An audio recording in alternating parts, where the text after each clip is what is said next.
ensure that as soon as that is fixed, we'll be resuming with the program. Thank you.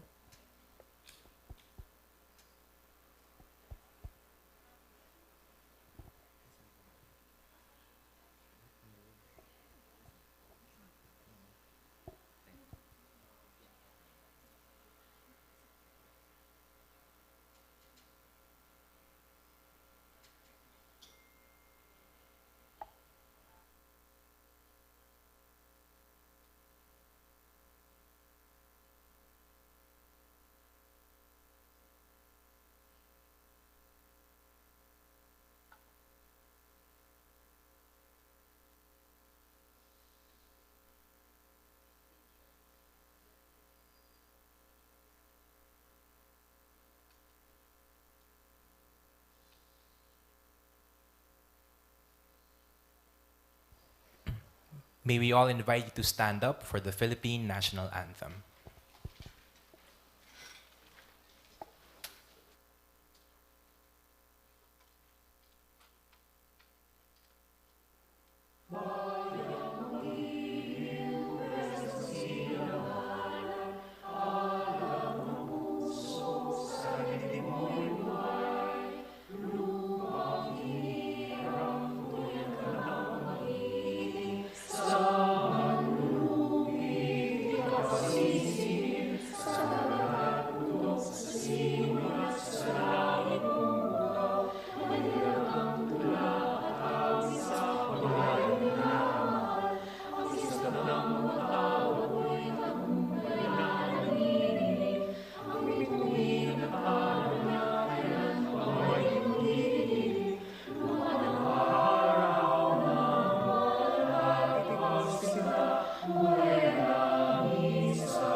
You may all sit down.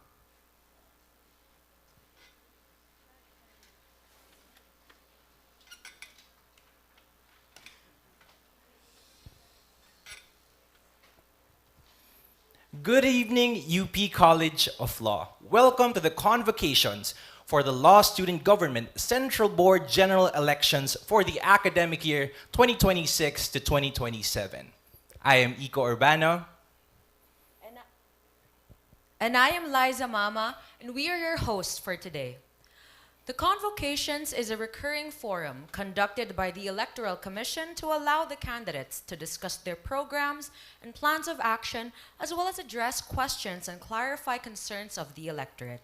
The Commission recognizes the value of the convocations in influencing the electorate's informed choice and in serving as a platform for publicly demanding integrity, accountability, and responsibility from the candidates.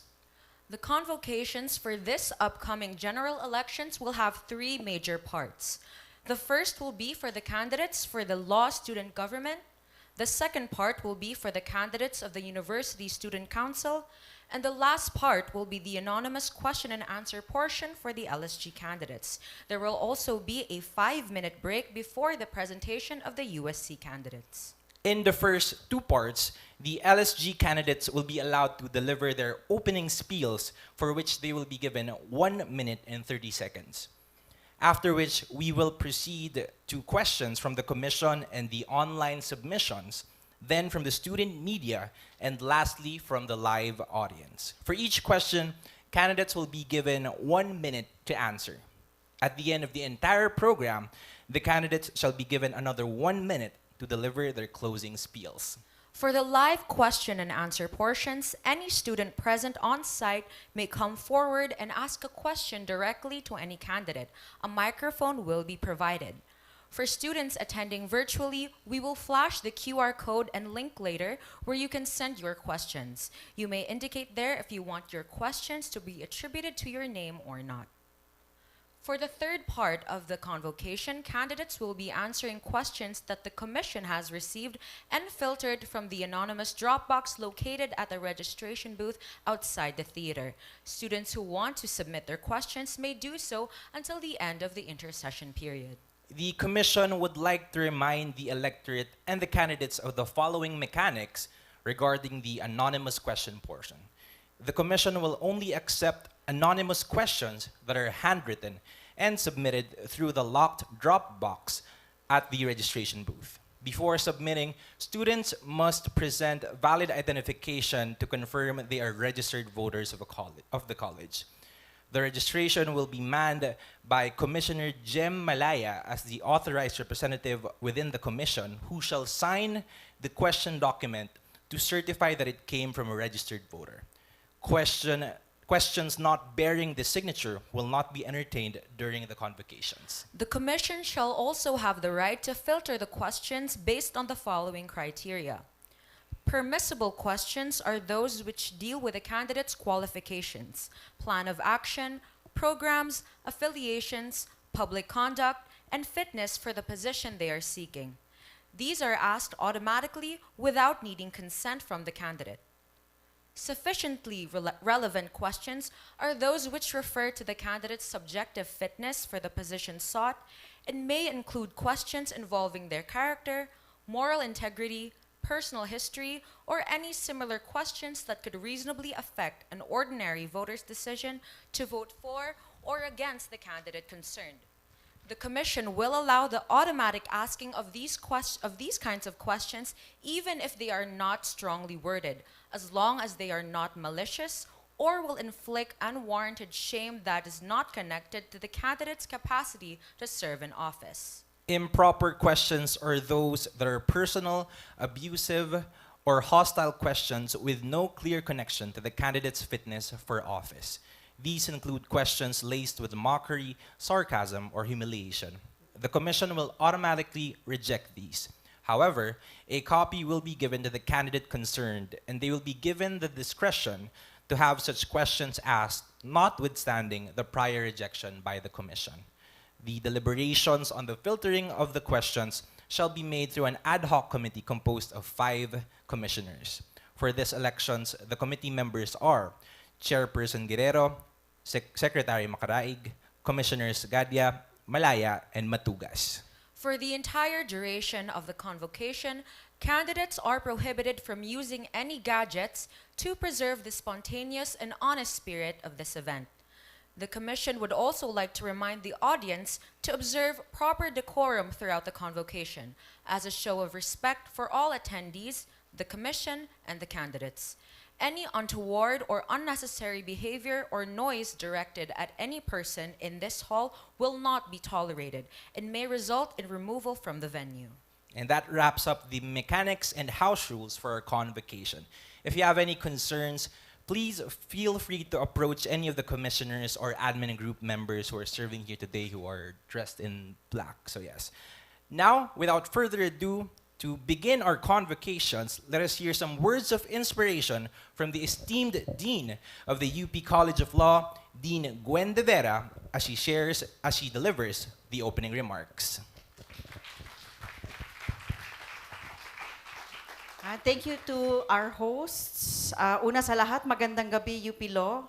Yan, mukhang mataas naman ang energy natin kahit mainit. No? So, let me begin by expressing my deepest gratitude for inviting me again to the convocation. Sana hindi naman kayo magsawa kasi magkasama din tayo last September for the special elections convocation. It is an honor to stand before this room of future UP lawyers, and that includes those on Zoom.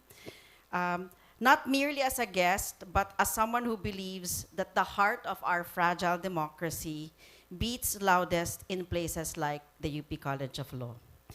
To share a few thoughts on student elections and leadership with you, the next generation of our legal community is a privilege I do not take lightly. We often speak of the law as a profession and vocation, and there is no better place to begin that service than here, where you are currently being tested, literally and figuratively, and hopefully transformed for good.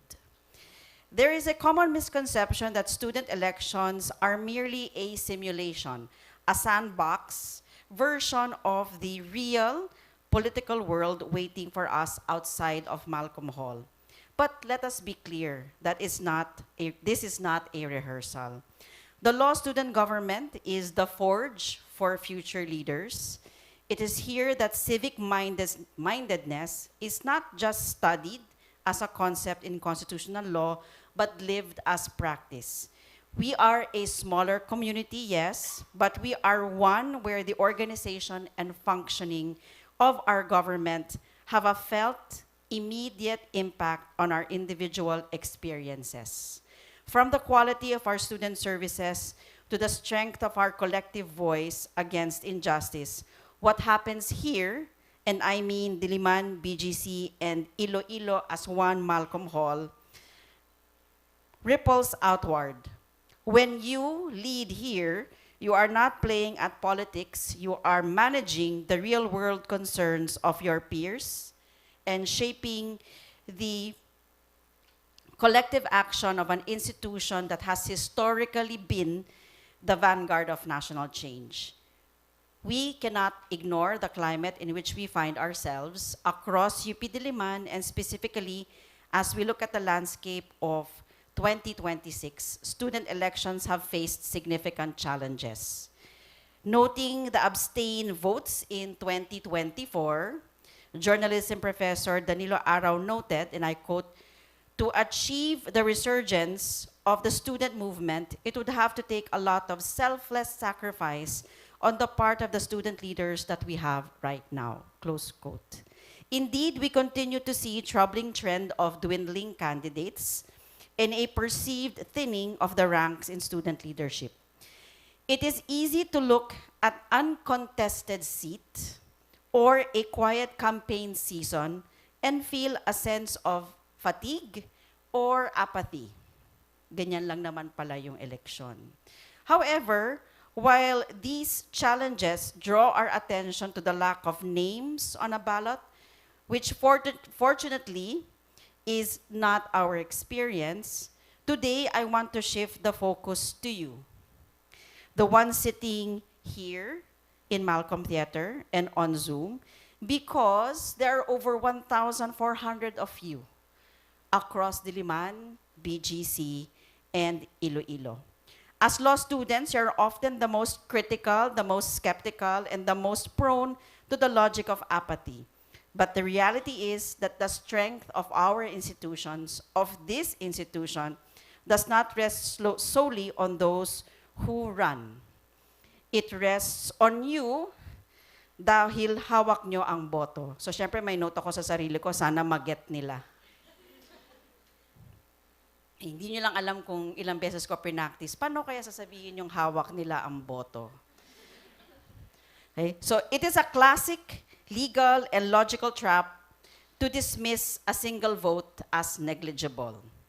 We tell ourselves that in the grand scheme of a university or a college or a nation, one ballot is just a drop in the ocean, and we use that to justify our failure to participate.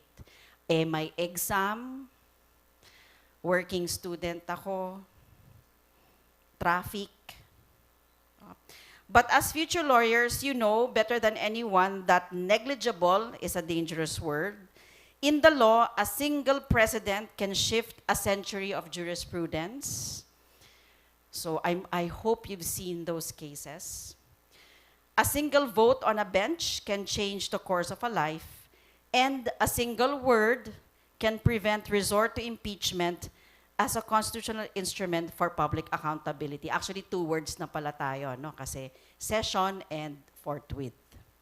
Your vote is your most basic exercise of agency. Sorry, hindi ako nakapagpigil. Naidagdag na yon, no? So your vote is your most basic exercise of agency. To withhold it is not a neutral act. It is a surrender of your right to demand accountability. I am not fond of citing Justice Barredo, and the case that I may be citing may be lost on you, but I'm reminded of Unido versus Comelec, where he wrote for the court, "When one exercises the right to vote," and I quote, He virtually contributes his little grain of sand to the building of the nation and renders his share in shaping the future of its people, including himself, his family, and those to come after them. When you cast your vote, you are not just choosing a person, you are affirming that this small community of ours matters to be governed well. In a professional and graduate school like the College of Law, student government takes on an even more vital role. This is not an experiment on campus life. It is a real exercise in leadership, governance, and community building. The people you elect today will be the ones negotiating with the administration, protecting your rights as students, and setting the tone for how we engage with the world as a professional body and legal academia. So you're not electing beadles at a larger stage. Okay. The habits of leadership formed here, the integrity, the resolute adherence to democratic governance, and the commitment to the rule of law will define the shape of leadership in the future of our country. We are not just electing the LSG Central Board, we are refining the very standard of what it means to be a leader in any field and in the nation, which I think we sorely are missing today. So in closing, I want to wish all the candidates the very best of luck. I count it again as an honor to know some of you. It takes a specific kind of courage and generosity to step forward in times of uncertainty, and your willingness to serve is highly commended. To the students, thank you for your presence and your engagement. Your participation is the heart of this convocation. I also wish to extend my sincere gratitude to the faculty for excusing our ELECOM and your candidates to make this exercise possible. Special thanks to the ELECOM, first for sitting down to explain what's ahead in our meeting earlier in the year. I would also like to thank our non-academic staff whose tireless support behind the scenes ensures that our community functions every single day, especially today. Even as I look forward with great anticipation to working with the next LSG, allow me to express my profound thanks to the current LSG, led by President Kyla Coruña, for the excellent work, your patience, and your inspiration. Allow me to close by inviting everyone to make this election a testament to honor, excellence, and service. Maraming salamat at mabuhay ang UP Law.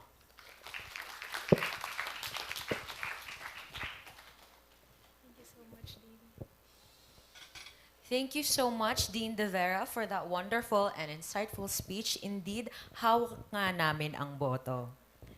Now, let us move on to the opening spiel portion to hear from the candidates for the Law Student Government Central Board elections for academic year 2026 to 2027. First off, we have a video presentation from our senior batch rep candidate, Anupal Vanessa Jules, as unfortunately she could not make it tonight due to schedule conflicts with her classes. So let us look at the screen to witness her video message.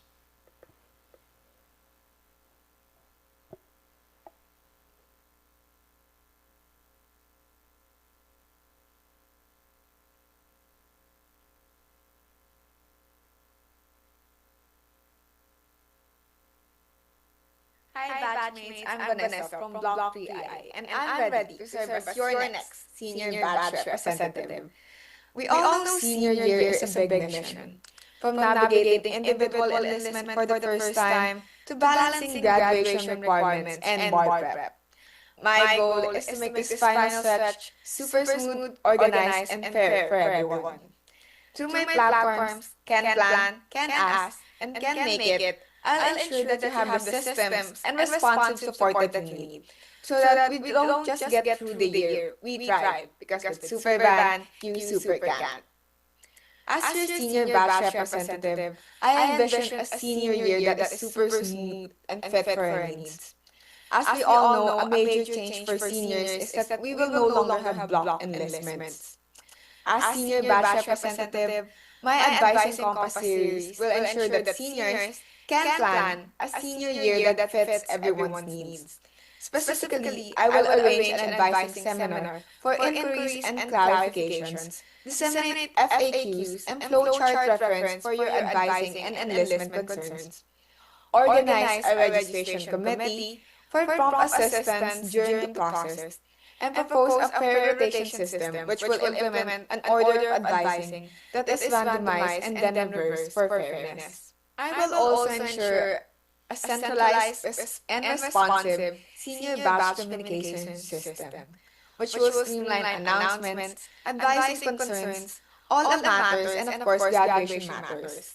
I will also make a dedicated SDR Telegram account for fast and accessible responses should anyone want to reach out to me. We will also have a batch master file which will contain all pertinent batch information. Lastly, I will ensure that our final stretch is stress-free. To navigate the logistics of senior year, I will provide a roadmap to graduation, a centralized guide for every deadline, photo shoot schedule, and document requirement. I'll also ensure transparent coordination with our graduation committee for yearbook updates and affordable photo shoot packages. Finally, we will celebrate our journey together through mixers and a year-end party. Seniors, graduation is our mission, and with Super Band, you super can make it. Apologies for not being able to attend the convocation tonight as it overlaps with one of my classes. But if you guys have any questions or concerns, or if there is anything you want to let me know, please feel free to approach me or message me. I am very happy to hear from all of you. At the end of the day, senior year is a big mission, but it doesn't have to be overwhelming. My goal is to ensure that through the right systems, no one gets left behind. Whether you're navigating the new enlistment process or preparing for graduation, you deserve a leader who doesn't just show up, but responds and gets things done with both competence and care. Let's make this final stretch organized, fair, and super for everyone. I'm Vanessa Anupol, and I'm ready to be your next senior batch representative. Because with Super Band, you super can. Thank you, Candidate Anupol. Now, kindly direct your attention to the Zoom meeting on screen as we call on the candidate running for BGC Day Representative, Candidate Lance Manahan.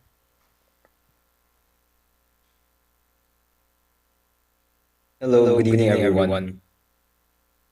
I am Lance Manahan, second year BGC Day 1 student, and I'm running to be your next BGC Day rep. I believe in a strong community that doesn't happen by chance. It begins when we take a stance and choose leaders who listen, serve, and grow alongside their community. So today, I hope you can take a stance and find out why you should with Lance. My stance is divided in three clusters: service and transparency, accessibility and network, and lastly, community empowerment. At the end of the day, I believe that UPGC has the potential to become more connected, involved, and an empowered community. After all, a strong community doesn't happen by chance. It begins when we take a stand. Again, I'm Lance Mahan, and I look forward to the rest of the program. Thank you, Candidate Manahan. Now, let us hear from the candidates for Diliman Evening Rep. First, let us hear from Candidate Urap Ramon. Good evening, Malcolm. I am Roman Urap, not only your man of words, but Roman of action. But first, who is Roman? I graduated in the University of the Philippines in Los Baños, where I serve as a counselor at the UPLB College of Arts and Sciences Student Council and headed the Information and Publicity Committee. I was also a vice president and a membership committee head at the UPLB Sophia Circle. My endeavors extend to groundworks to partaking in the initiatives of Sakbayan, Yopjust, and Rise for Education in UPLB, where I also serve as a propaganda committee head. In UP Law, I was an active member of the Communications Committee during ADAPT and actively participated in on-ground initiatives of LSG, such as during Bahasa Luneta. With this experience, holistic, proactive, and militant, Ella and I would like to bring a kind of leadership that with platforms such as advocating for educational discussions and situationers, and being involved in community involved works, and championing the interest of the queer community through Safe Spaces Act integration into our college policies. All in all, we're advocating for a student-centered and mass-oriented legal education, championing pro-student and pro-people interest. And for evenings in Diliman, forward with Roman, and with my tandem, elevate your evenings. Thank you.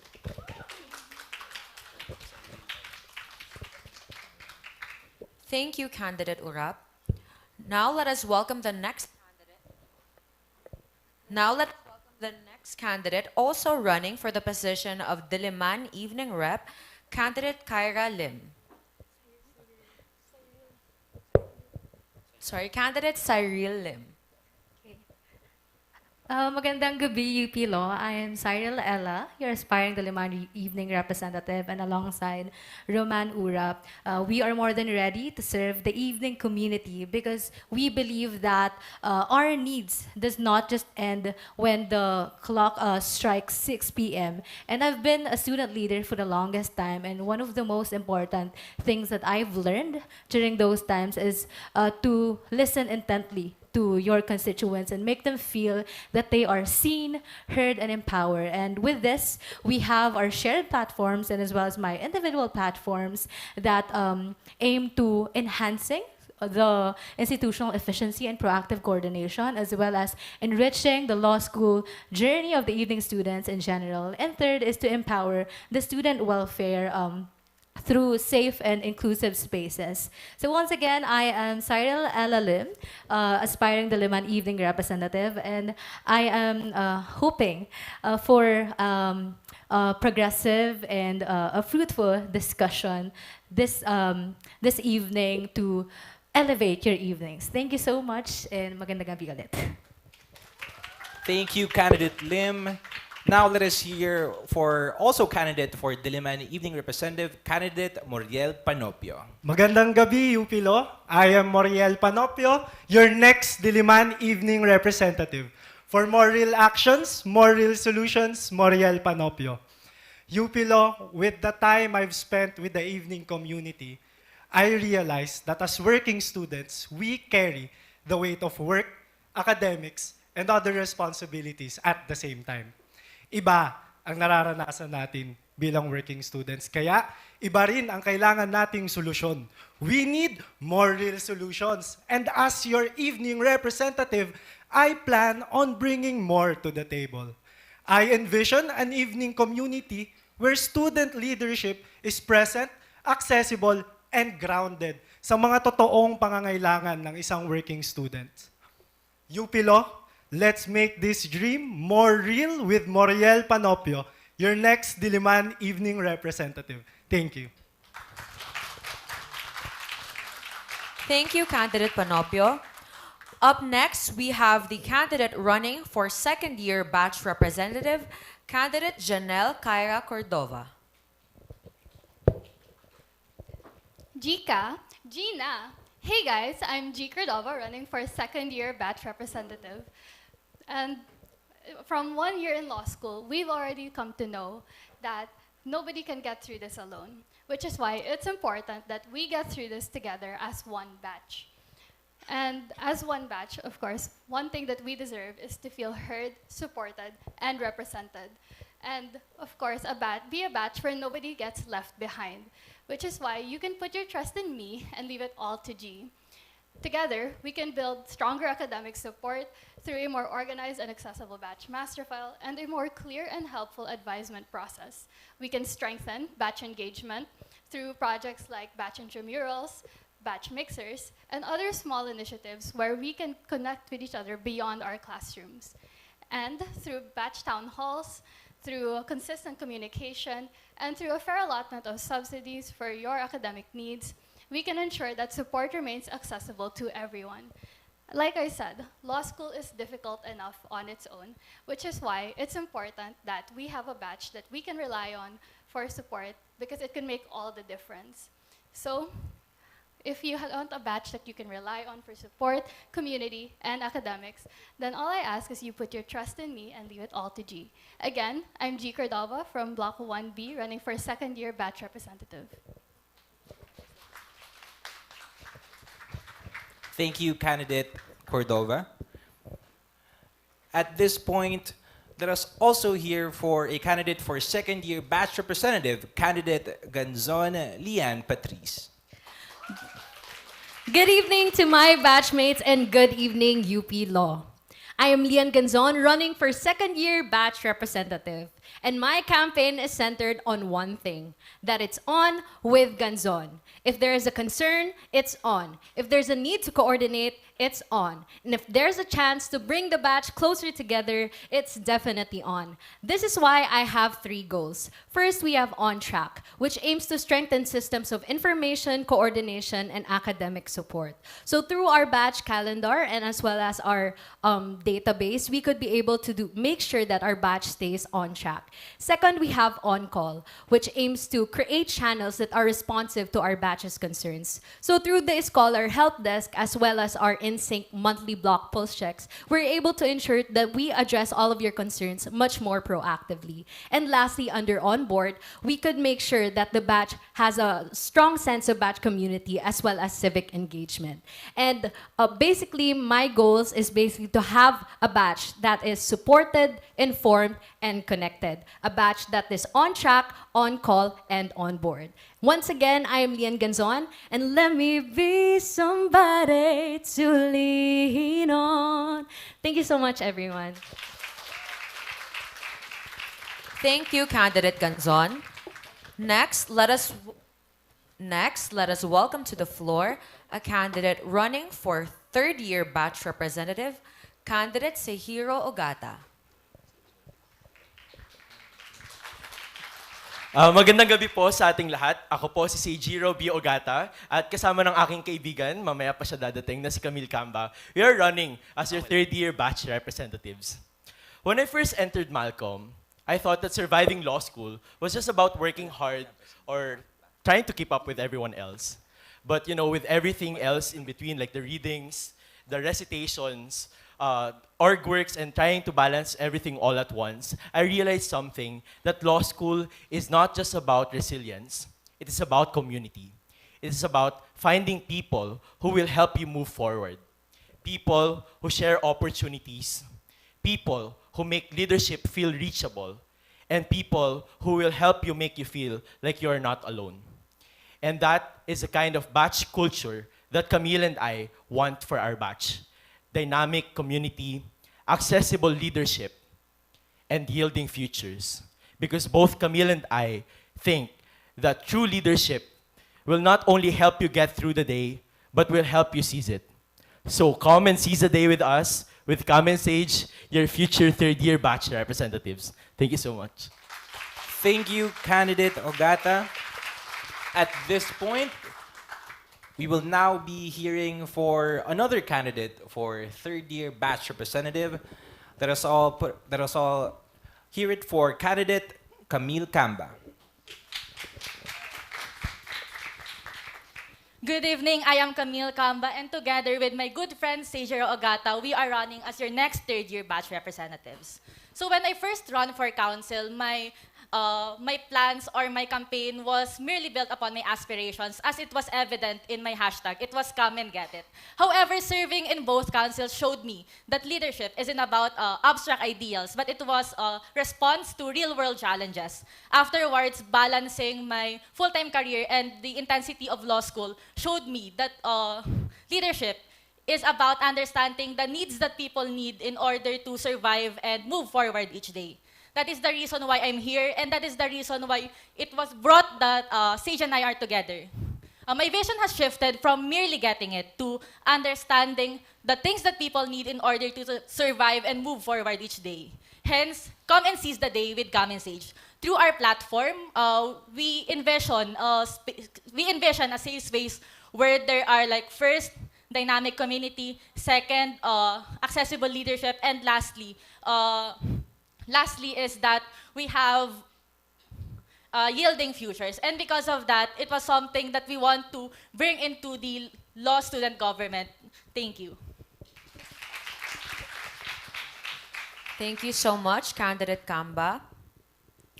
Let us now welcome the next candidate running for the position of secretary, candidate Beatriz De Leon Pineda.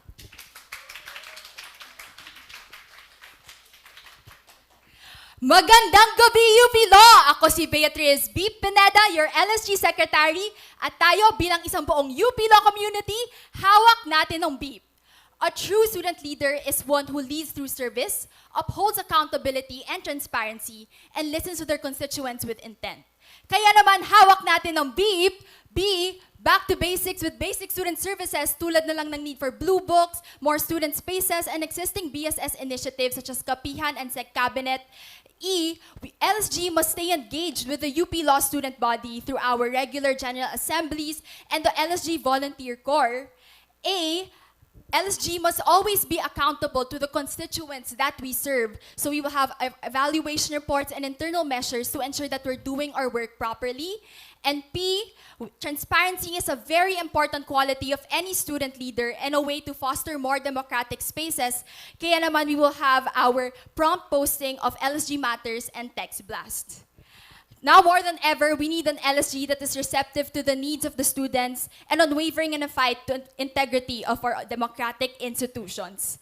Hawak ko ang beep dahil dama ko ang pulso ng UP Law. Hawak mo ang beep dahil may kakayahan kayong palakasin ang boses nyo. At hawak natin ang beep dahil may kakayahan tayong pagandahin ang buhay natin dito sa UP Law. Muli, ako si Beatriz Beep Beep Beep Pineda, your LSG Secretary. Thank you, everyone. Thank you, candidate Pineda. Up next, let us hear from our candidate for External Vice President, candidate Erica Arcilia. All right, so good evening, everyone. My name is Clem Erica Arcilia. You can call me Clem, and I'm running for the position of Externals Vice President. I'm currently the third-year batch representative and the Secretariat Head for Magallanes Cup 2026. I'm also a member of the National Union of People's Lawyers, and I have 8 platforms with me. They're divided into 4 major categories.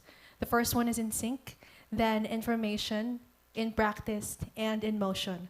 For in sync, basically just systematizes how we handle EVP-related concerns. So we have a database for the organizations and also partnership trackers as well. For information, this is how we form organizations, mobilizations, and sports teams. In practice, it's basically just free play Sundays wherein you reserve the court with us and we subsidize it. And in motion is how we set things in motion with conflicts and roundtable discussions on career paths. My name is Clem. Let's Clem further. Thank you so much. Thank you, candidate Arcilia. Next, let us welcome to the floor a candidate running for president, candidate Jose Peregrine Argana.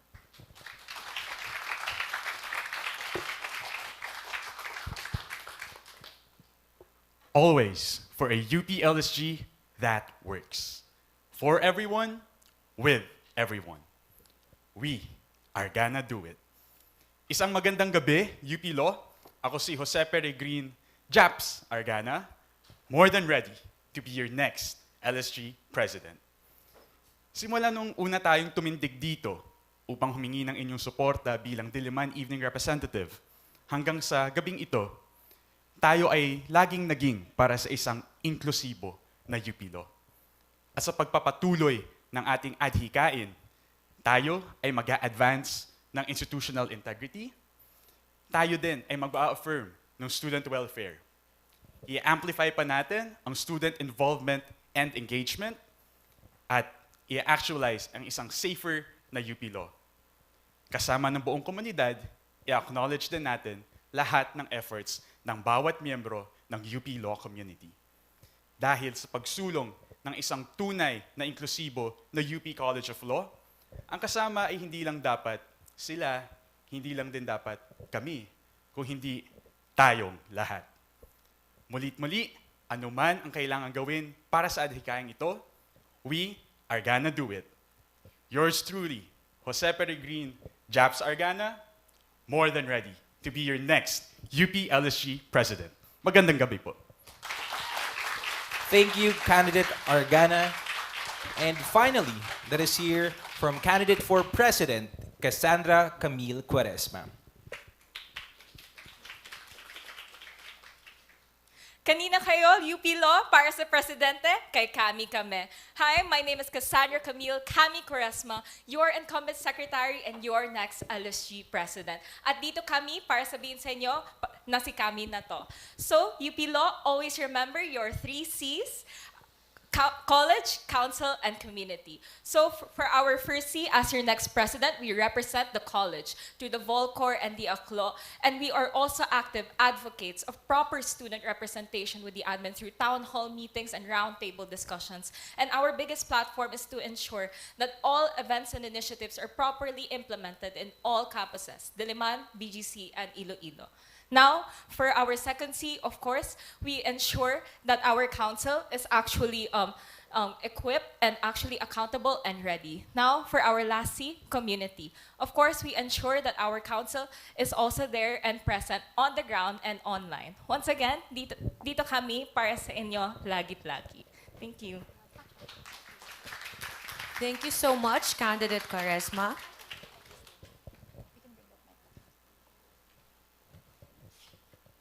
Once again, let us all give a round of applause for our candidates for this year's LSG Central Board General Elections. We have finally heard what they have prepared to share with us today. Now let us see how they'll handle the questions prepared by the electorate. Before we begin the question and answer portion, we would like to remind the candidates of the following guidelines. Candidates will be given 1 minute to answer each question. When the question is directed to all candidates or to a certain group of candidates, we will follow the order of the spiels made earlier or the reverse order. The host will just indicate who will begin answering. So this is to ensure a more continuous flow of the Q&A portion. So just wait for our cue before you answer if it's a question addressed to all. All candidates are prohibited from having any gadget or electronic device on stage to preserve the spontaneous and honest spirit of this event. We ask that if you still have any phone, tablet, and smart watches on your person, kindly hand it to our commissioner by the side of the stage, and this will be returned to you once the convocations end. A reminder as well to our candidates to kindly turn off their microphones after speaking. Lastly, we would like to remind candidates affiliated with Greek organizations to kindly state their affiliation during the first question you will answer, and also in any questions directed to affiliated candidates specifically. Okay, so at this point in time, let us direct our attention to the PowerPoint presentation as we wait for our first question in the Q&A portion. First, we have questions from the Google form. To candidate Quaresma, comments on the stale and low supply of drinking water. Again, comments on the stale and low supply of drinking water. You have 1 minute to answer the question.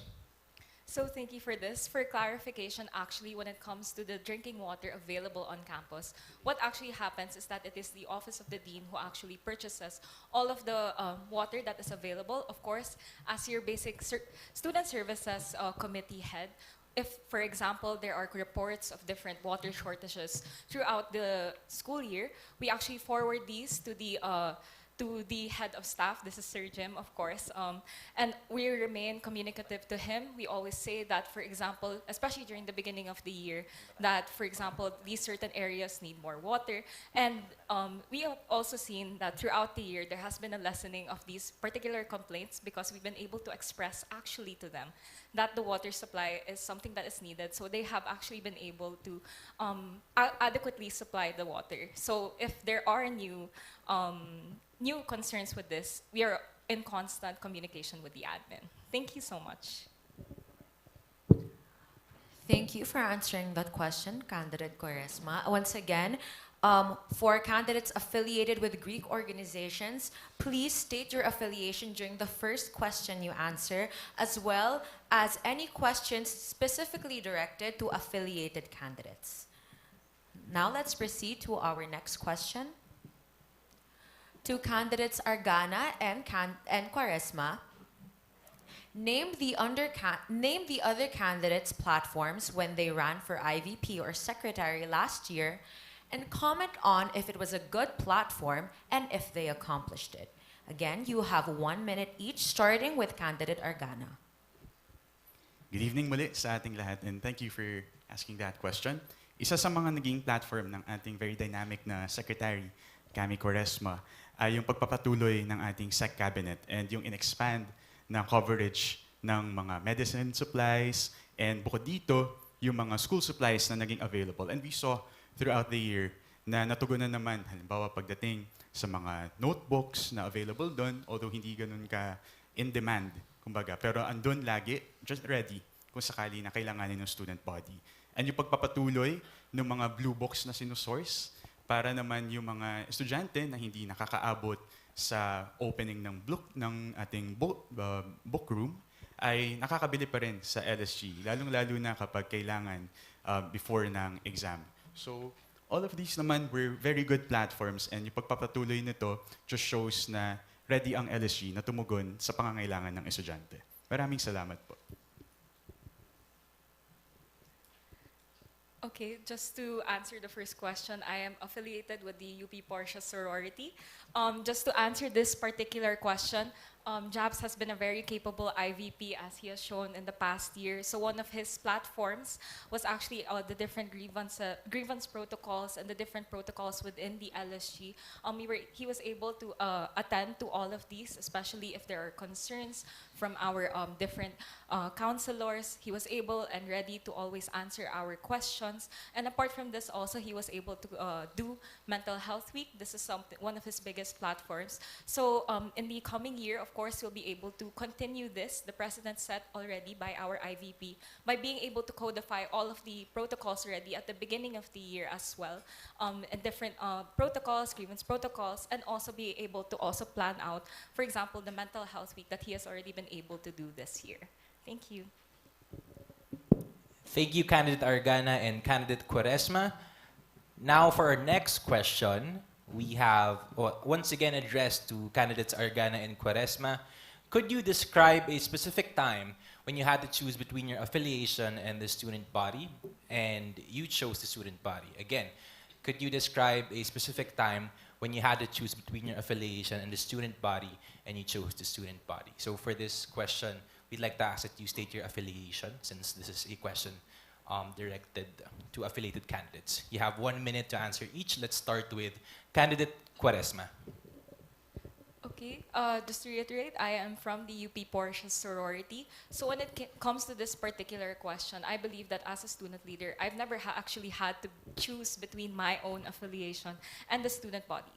The moment I entered into this position, I am one with all of the students, no matter what affiliation they're from. But for example, when it comes to conflicts like this, for example, in the dean selection, what we were able to do, especially as a secretary, is to ensure that the pulse of the students was heard, that whatever concerns the students had, whoever they voted for in the dean selection, this is what we were able to forward. Rest assured that everything that I said also during deliberations, during meetings, came out of a genuine representation of all of the students, no matter what affiliation I am from.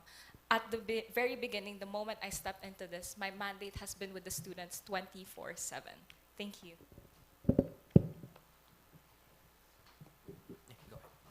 Good evening once again. Apologies for forgetting to state a while ago, but I'm affiliated with the UP Alpha Phi Beta fraternity.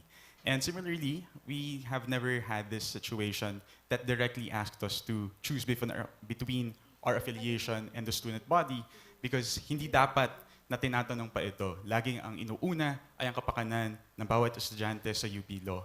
Nung tayo tumakbo noong 2024 for internal vice president, disconnected tayo from our fraternity hanggang ngayon.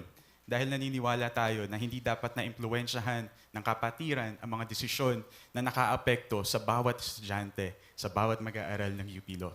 Pero mag-take off na rin ako sa nabanggit ni Cami tungkol dun sa Dean's election. Even noon, ang pinili natin ay si Dean Gwen. Kahit na meron tayo na broad na tumatakbo dahil naniwala tayo sa kanyang plataforma at naniniwala tayo na siya ang liderato ng kailangan ng UP College of Law. Salamat po. Thank you, candidates Sargana and Quaresma. Now let's proceed on to the next question, specifically for candidate Lim. During your freshman year, you were involved in an interblock dispute with another evening block, to which your actions had led to a student of that specific block to be isolated, and was later forced to drop from the aftermath of the conflict. To this day, your blocks have yet to get along while only showing signs of civility. How exactly can you hold yourself accountable as a leader and possible LSG member when you cannot even properly settle conflicts within your own batch?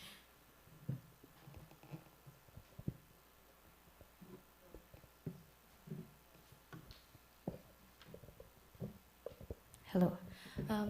Thank you.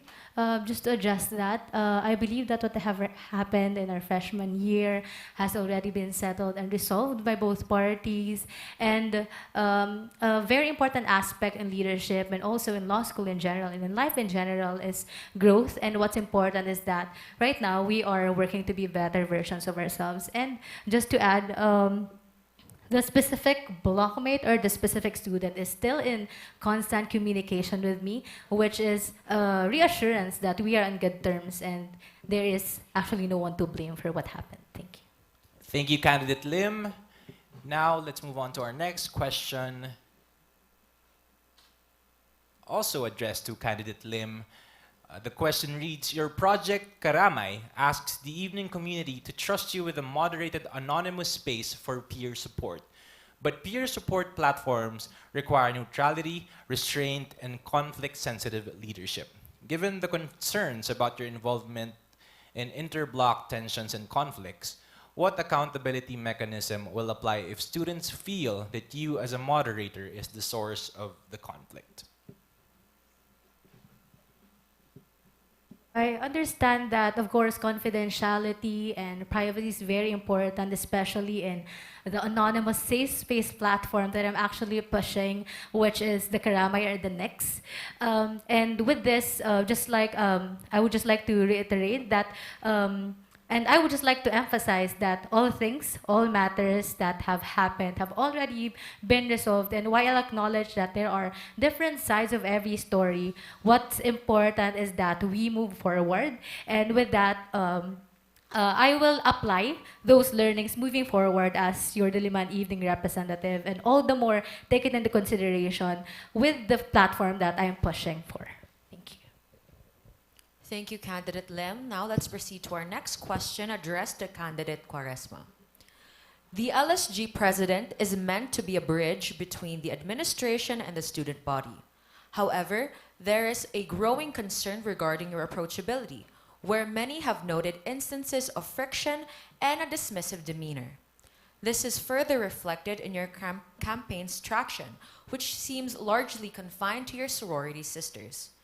In a role that demands inclusivity and diplomacy, how do you intend to lead a student body that currently feels alienated by you?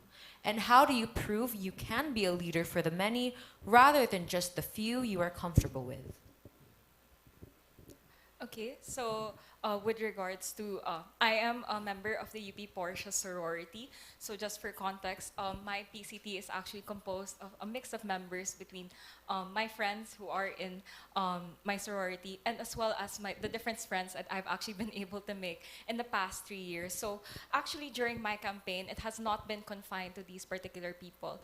As I've actually been able to RTR to more than 40 blocks now, spanning across from Diliman, BGC, and Iloilo. And we've been actually able to answer questions, do consultations with different students, no matter what affiliation they are from.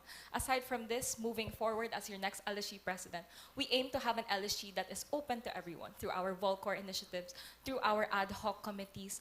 And the LSG is also open, for example, for the different, the upcoming SPELEX as well. So please feel free to join us if you can. But for this, we really aim to be one LSG. And no matter what. Thank you, candidate Quaresma. Our next question is addressed to all, asked by Vito Yap. Do professors have too much power in the UP law system? So since this is a question addressed to all, please wait on us, the hosts, to mention you before you answer the question. For this question, we will be following the order of the opening spiels. So first to answer will be Candidate Manahan. Candidate Manahan, you have 1 minute. Yes, thank you for that question. And for my affiliation, I affiliated with the UP Sigma of Trinity. And for the question, do professors have too much power in the UP law system? We would say that they would have enough. They are professors. So it's expected of them to evaluate our class students. And along with that comes the power to evaluate whether we can we do understand the material and in line with that, whether we can meet the standards that they set for their class. But if they have too much power, I wouldn't say so. That's all. Thank you. Thank you, Candidate Manahan. Now, Candidate Roman, please turn on your microphones and answer the question. Hello. I believe there is a balance of interest in the UP law community between the students and the professors. With the initiatives of the LSG, the interests of the students are forwarded not only to the professors but also to the whole administration. And those professors, of course, we respect them in the classroom setting, but at the same time, I believe we're upholding both the interests of the professors and the students alike, especially for pressing issues. For example, during this time that we have a crisis, we're forwarding and making sure that we're guiding the students to communicate with their professors, and for the professors themselves to acknowledge and accommodate our concerns. Thank you. Thank you, Candidate Urap. Now let's hear from Candidate Lim. I agree with Roman that as much as we respect, of course, the power and the influence of our professors here in UP Law, and not just in UP Law, but in any other schools, as representatives, you also advocate and uphold the student welfare and, of course, the best interest of the students. Thank you. Next, let's kindly hear from Candidate Panopio. I am a member of the UP Alpha Phi Beta fraternity, and with regard to this question, I wouldn't expect less from a UP law professor. They have the freedom to teach the law the way they see it, but I also recognize the need for uplifting student welfare because for like during this time with the energy crisis, minsan nagbra-brown out sa bahay, ganito ganyan. Tingin ko dapat pinaglalaban natin din yung kapakanan ng estudyante. Hindi naman laban sa professor, pero with coordination sa isang professor. Thank you, Candidate Panopio. Now let's hear from candidate for second-year batch representative, Candidate Cordova.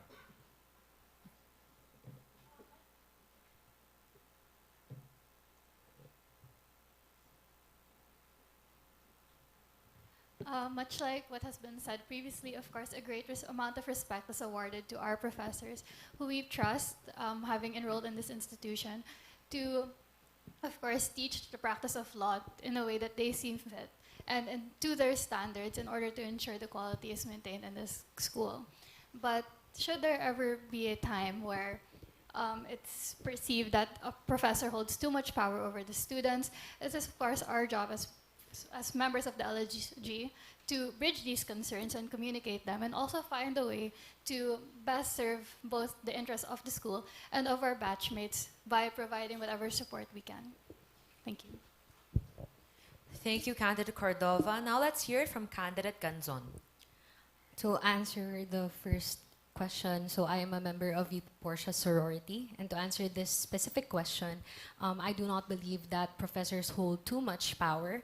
I believe that inherently in our relationship as a student and a professor, there should be some kind of power over us when it comes to teaching the law. However, when this power becomes too imbalanced, of course, it's important that we have mechanisms to ensure that our concerns are heard. And under my platform, specifically under On Call, we have the Scholar Help Desk as well as InSync, which is our monthly block pulse checks, to ensure that if there are any concerns with regards to this issue, it's quickly communicated as well and addressed. Thank you so much. Thank you, Candidate Ganzon. Now let's hear from Candidate Ogata. Hello. Yes, I am a member of the Alpha Phi Beta fraternity. And to answer this question, first, I believe that the UP law professors do not have too much power in UP law.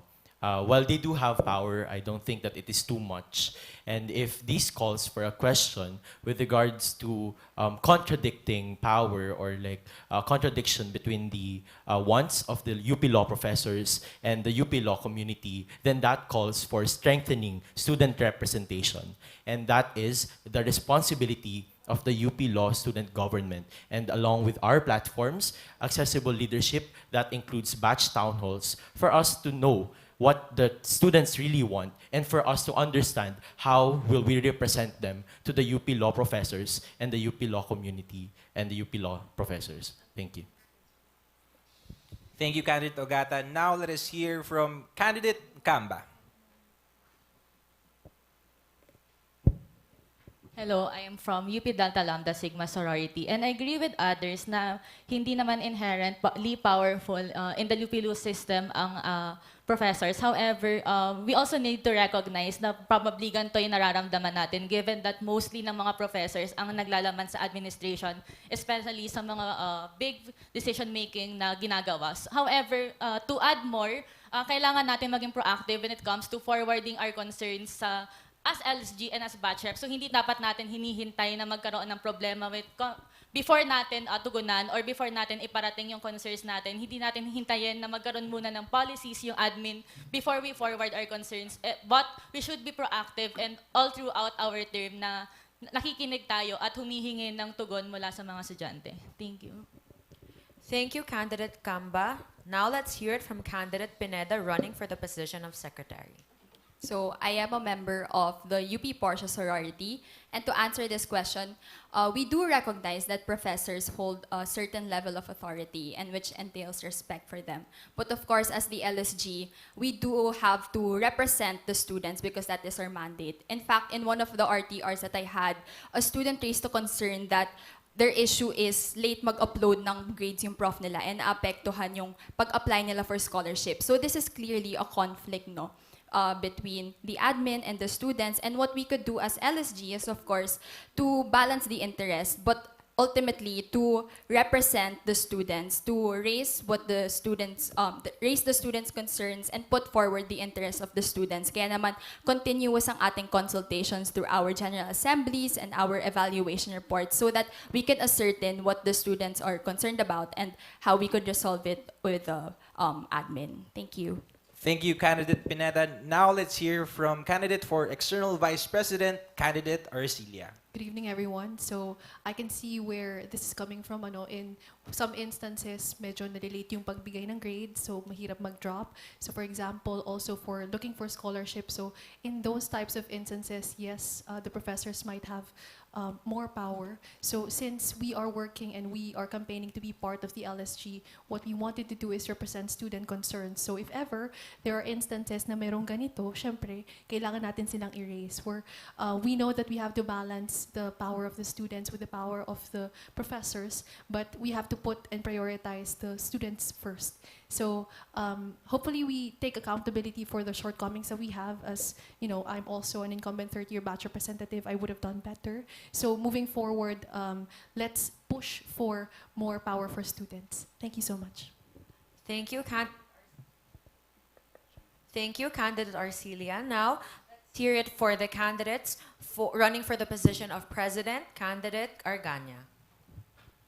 Maraming salamat at naintindihan natin kung saan nanggagaling yung sentimiento sa tanong na ito. Unang-una, very recently, nung nagkaroon tayo at nagkakaroon tayo ng isang energy emergency, sinimulan natin yung sensing with the student body at personally natin na inantabayanan bawat response. Inabot ng 250 responses, process natin yun para sigurado na bawat sentimiento ng estudyante ay maipaabot sa UP College of Law. At napapasalamat din naman tayo kay Dean Gwen sa pakikinig sa ating mga suggestion. Kasama dun ay yung pag-shift sa online classes o pag-open ng isang hybrid setup. Ngayon sa lagay na yun, hindi naman sa pagkakaroon ng too much power yung nakikita natin among the professors. But it's a call for us as your LSG to enable bigger spaces for discussion, which is why we will be establishing the College Assembly next year para mas may representation ang bawat block, bawat organization, sa bawat opisina at professor sa UP College of Law. Maraming salamat po. Thank you, Candidate Argana. And last but not the least, let us hear from Candidate Quaresma. So first and foremost, we have to establish that this is a valid student concern. Of course, while our professors, our faculty have the academic freedom that they do exercise in the classroom, this cannot be to the detriment of our students' learning. At the end of the day, us as the LSU, we have to be representative of the will of the students. This is why this is very much a valid concern. It's already been raised, actually, that there are concerns with regards to grades. This has also been raised in RTRs. The online setup, given the energy-saving crisis, these are different types of concerns from the faculty that us as the LSU, we have to be able to communicate this to the admin most especially. The LSU will remain to be open and consultative through feedback forums, feedback seminars, and open consultations with the different block and batch representatives. Aside from this, of course, the LSU is also open to grievance forms, and we're going to be codifying all of our protocols so that we are an LSU that is also ready to receive all of these Thank you, Candidate Quaresma. At this point, we would like to remind everyone that you may now send anonymous questions in the Dropbox outside. Again, you may now send anonymous questions to the Dropbox outside. So thank you to all our candidates for answering these questions. Let us now see the questions prepared by the Commission.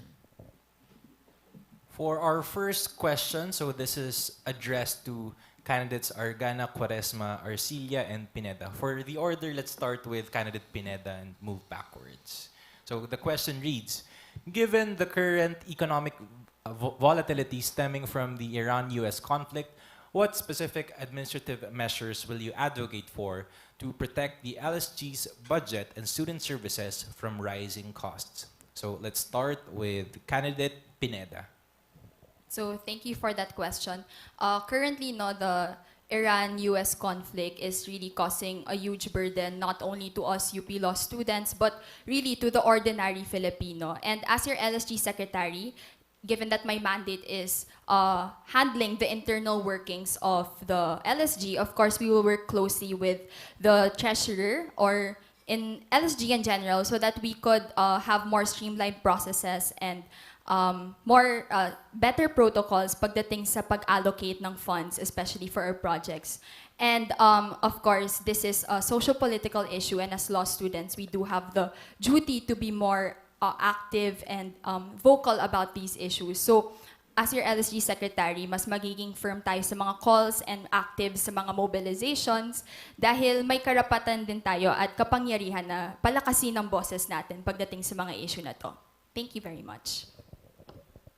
Now, let's hear it from candidate Arcilia. All right, so thank you for that question. One of the ways in which we can mitigate the cost is to shift to online or hybrid setup for classes. And as an EVP and as a person who's running for EVP, I can coordinate with organizations to allow their activities to be shifted to hybrid setup also. So besides this, I also wanted to clarify that some of the platforms that I have can be accessed online. So that's how we can limit the cost for the services that we have, but we also have to balance the fact that these services should still be top tier or high quality. So thank you so much. That's it. Thank you, candidate Arcilia. Now, let's hear from candidate Quaresma. So with regards to this particular question, also speaking as your incumbent secretary, we've been in talks with our current treasurer, especially when it comes to basic student services. So for example, next week we start with Kapihan. We've been able to purchase all of the goods already. And it is important that we were still able to provide the exact same services as we have done so in the previous Kapihans. Now, moving forward as your next LSG president, we also understand that there is no one currently running for treasurer, and this may be a concern. Currently, as your secretary, we are also co-signatories to all of the bank accounts of the LSG. Thus, we are well aware of what the LSG has in terms of budget. Now, in the upcoming LSG, to address this problem, it is important for us to implement strict budgeting plans during our planning seminars and to ensure that every project proposal that our LSG may forward when it comes to their events and initiatives, it provides for a strict budget as well, and that this is as close to as possible using cost-saving measures as well. And finally, let's hear from candidate Argana.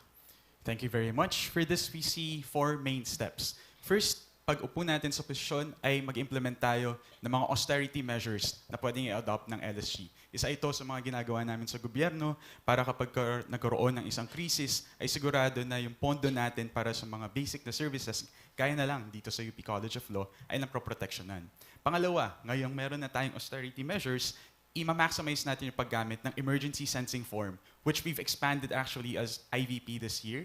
Sinimulan natin, dinagdag natin yung mental health concerns, yung mga transportation strike cost. Kaya naman sa pag-review nun, titignan natin kung kailangan ng larger allocation ng isa pa nating project na sinusulong na matapos bago ang taon na to, ang Student Accessible Fund for Emergencies. At kung ma-earmark na yon ng mas malaki, ay magkakaroon tayo ng mas malawak na budget review. Titignan natin kung proportionate sa needs ng students and babalikan natin yung austerity measures nung sinimulan ng taon para tama yung mga proyektong maibigay. Maraming salamat. Thank you, candidate Argana, and thank you to all of our candidates for answering that question. Now let's move on to the next question, also addressed to the same candidate. So for the order, let's follow the order then here. So let's start with candidate Argana, Quaresma, and so on and so forth. The question is, aside from traditional fundraising, what specific energy-saving or resource-sharing measures will you recommend to the UP College of Law's administration to practice fiscal responsibility? So let's start with candidate Argana.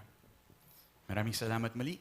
Unang-una, siguro maaari nating simulan dun sa isa ding call na ginawa na rin natin this year, na kung meron tayong mga designated na days for online or hybrid learning, ay mas strict ang implementation nito. Hindi na lamang ang wording pagdating sa mga professors natin na encouraged, kung hindi ito ay dapat mandatory. At syempre, back ito na magiging consultations natin through the college assembly. Next naman, pagdating sa iba pang mga pag-adopt ng energy-saving measures, unang-una, titignan din natin kung merong mga projects na pwedeng i-hold off, lalo na kung meron ditong involved na mga physical setup and whatnot. Hindi naman natin ika-cancel, pero itutuloy na lang natin kung kailan maayos na ang lagay ng lahat. At kung meron pang support needed para sa mga hybrid setup, doon yung safe pumapasok para mabigyan natin ng support, halimbawa sa load or transportation cost ang mga estudyante. Maraming salamat.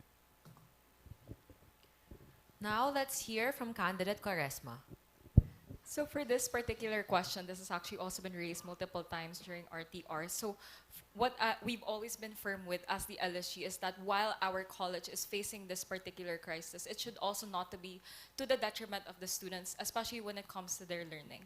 There has to be a balance struck between the valid concerns of the admin as well as our students. So for example, with regards to this particular energy crisis, us as the LSG, we've been able to release sensing forms. And as your next LSG president, it is important that we remain consultative with our students. With regards to their pulse, especially if they want to shift more to an online setup, this is something that we can forward to the admin. When it comes to administrative measures in particular, we will be in full coordination with the admin with regards to different projects that could be implemented in a more energy or cost-efficient way. So basically being communicative with our students and our admin, this is the way we're going to solve this problem. Next, let's hear from candidate Arcilia. All right, so we have to prioritize student welfare first and foremost. With this, we plan to still continue the use of common rooms. I know that common rooms are not enough because some students still want spaces such as the lounge, for example, but that's used by the BOC. So we have to look for alternative rooms so that students can take their online classes and group studies as well. We also have to coordinate with organizations as to their common tambayans and grievance also for student organizations because, you know, you're also a member of organization. So if you have any grievances, it should be raised with, let's say, the EVP and the Sports and Externals Affairs Committee. So that's it. Thank you so much. Thank you. And finally, let's hear from candidate Pineda.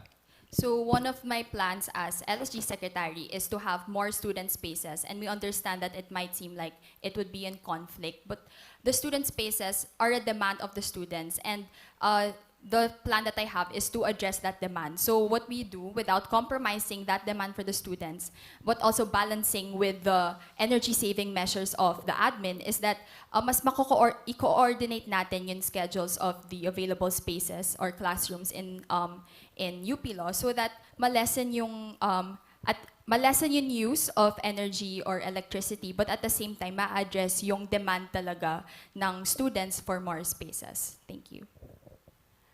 Thank you, candidate Pineda. And now let's move on to our next question addressed to all our candidates. And the question reads, ano ang pinakamalakas na Wi-Fi sa Malcolm?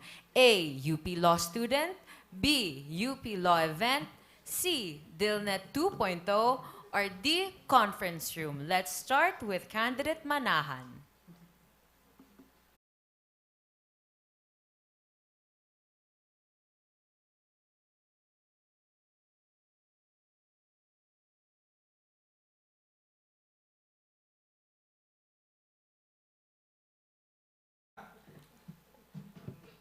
Hello. In my experience, it's UP Law event because UP Law student usually fluctuates, especially when there are a lot of students in the campus. But at the same time, that's why we're also pushing for assistance on the transitioning to a better Wi-Fi system, especially that there is talks on DILNET transitioning currently. Thank you, candidate Urap. Now let's hear from candidate Lim. Well, of course, I'm a UP Law student stan because it's what actually works for me almost every day. And we've received concerns from the evening community about the unavailability of the DILNET 2.0 Wi-Fi for work, laptops. And again, that's why, UP Law student. I love UP Law. Yes, okay. Now, let's hear from candidate Panopio. Okay, so tingin ko yung pinakamalakas na Wi-Fi dito would be from the conference room. The problem is, hindi mo magagamit yung conference room kapag nasa loob ka na ng classroom. So, the only Wi-Fi really that you can rely on here, I think they're all slow, actually. Kasi there are times, and this has happened to me and to my friends, kung saan lahat kami nawawalan ng Wi-Fi, na kahit patalon-talon ka sa mga Wi-Fi na yan, lahat nawawala. Hindi sila. Sorry, candidate, your time has run up. Now let's hear it from candidate Cordova.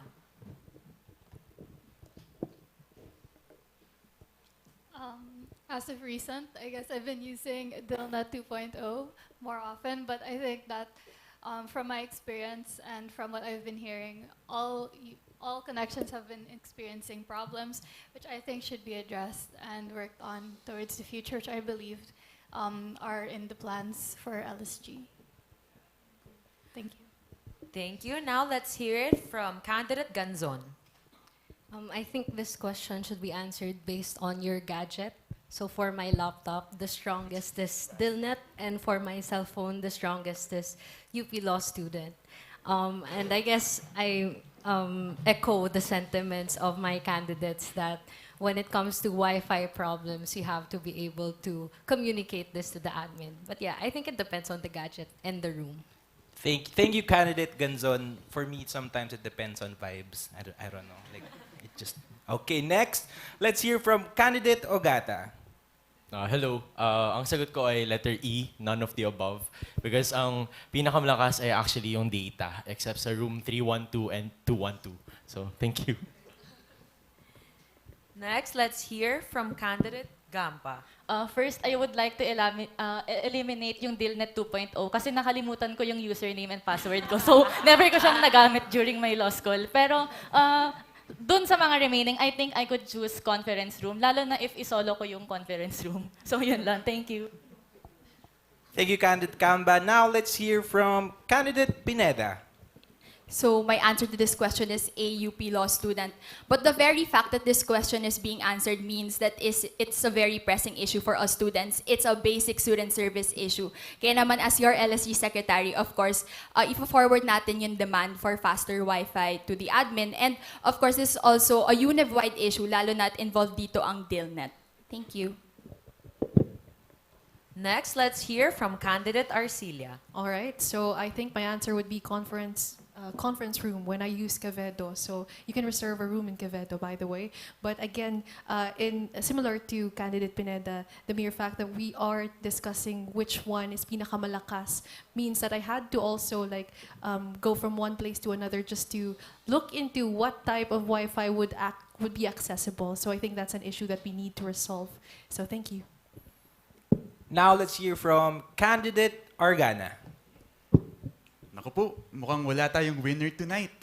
Nakakaramdam yung wifi natin ng kaba, no? Kapag tatawagin ka sa online class, biglang magdi-disconnect. Hindi ko alam. Hindi man sa personal experience, pero gano'n na nga. Pero pagdating dito, again, we recognize, just like the other candidates, na isa siyang pressing issue. Kaya naman, isa ito sa mga issues na i-forward natin during the college assembly. Kung kinakailangan na mag-evaluate tayo ng speeds ng ating wifi, ilang Mbps ba ginaabot, gagawin din natin yan. Thank you. And finally, let's hear from candidate Quaresma. So we've heard a lot of conflicting answers today. So I believe that none of them are actually the strongest one. But I believe that the strongest one should be UP Law student. Kasi ang pinakamalakas na komunidad sa UP Law ay ang ating estudyante. And as your next LSG president, we will forward all of our student concerns and be true representatives of our students. Thank you.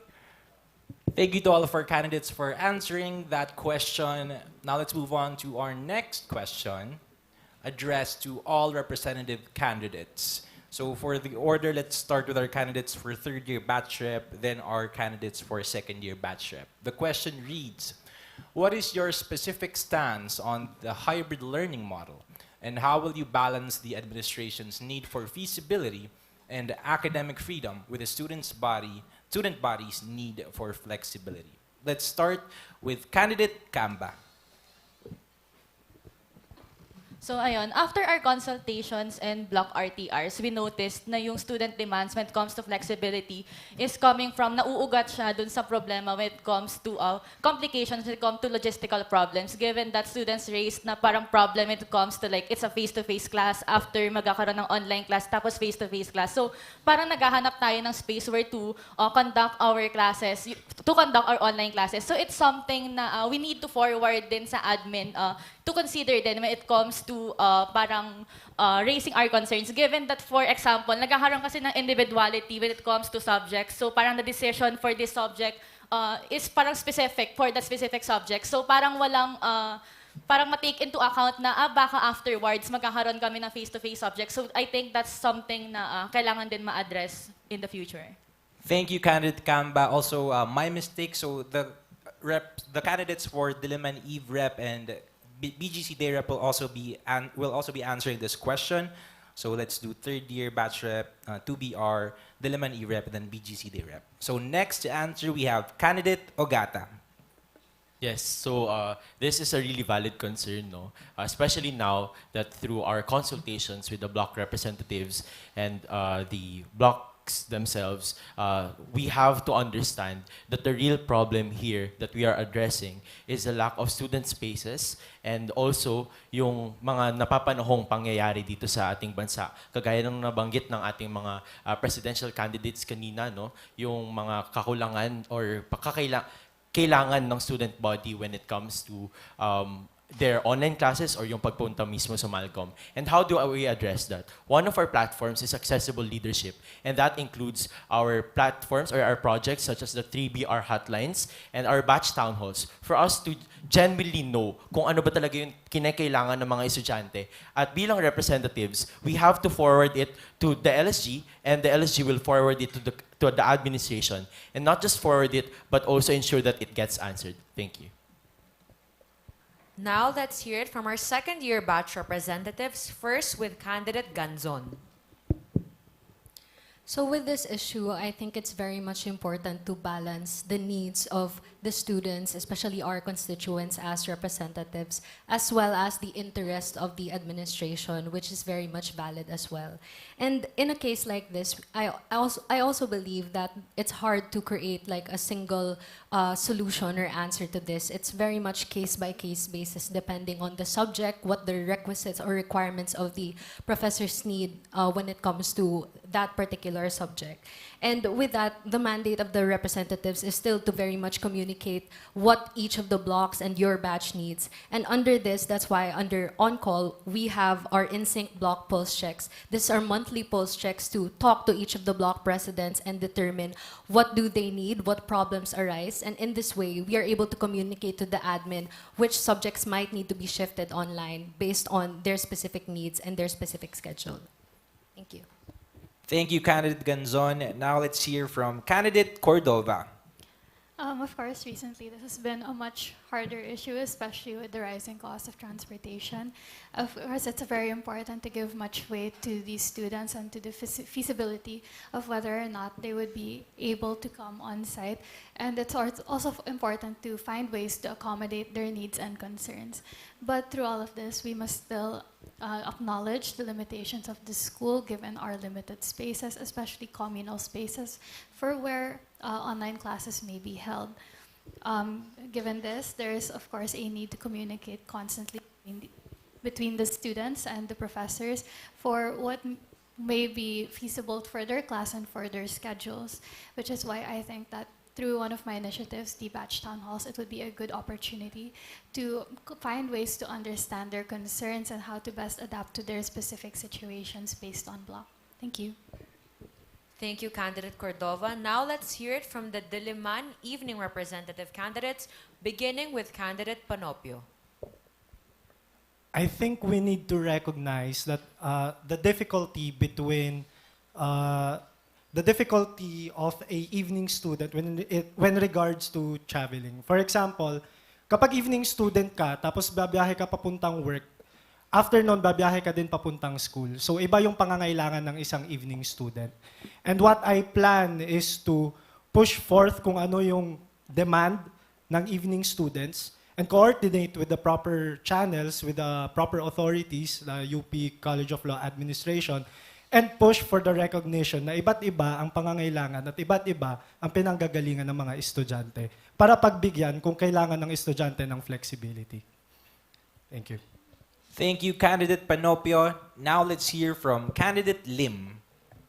Well, in order to balance both the interest of the students and the admin in this case, that's why we have the platform for the designated Zoom rooms for not just for evening students, but even for all the students, but especially for evening students who have their homes, which is far away from school or from work, as stated. And we will also be pushing for the hybrid class arrangements with the profs and the students' permission and discretion to conduct face-to-face sessions in cases of exams or important quizzes or submission of projects so that we balance both at the same time. Thank you. Thank you, candidate Lim. Now let's hear it from candidate Roman.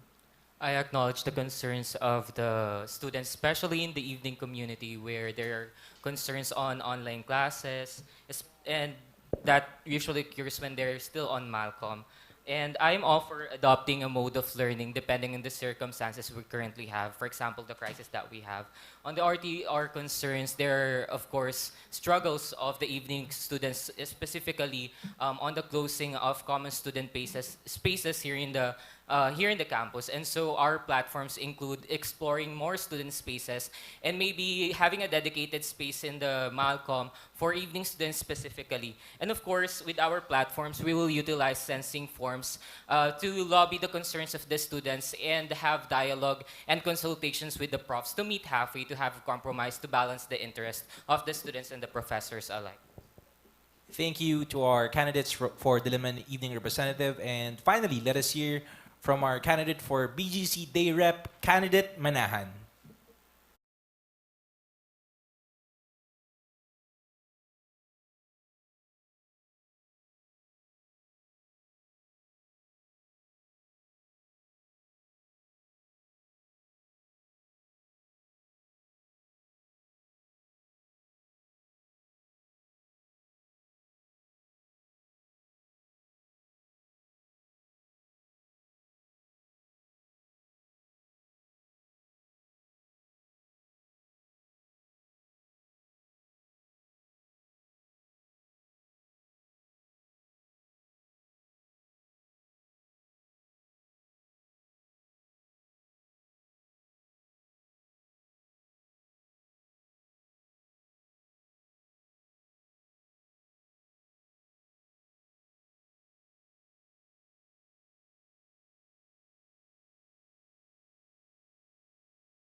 Candidates for answering that question. Now let's proceed on to our next, which is addressed to candidates Argana and Quaresma.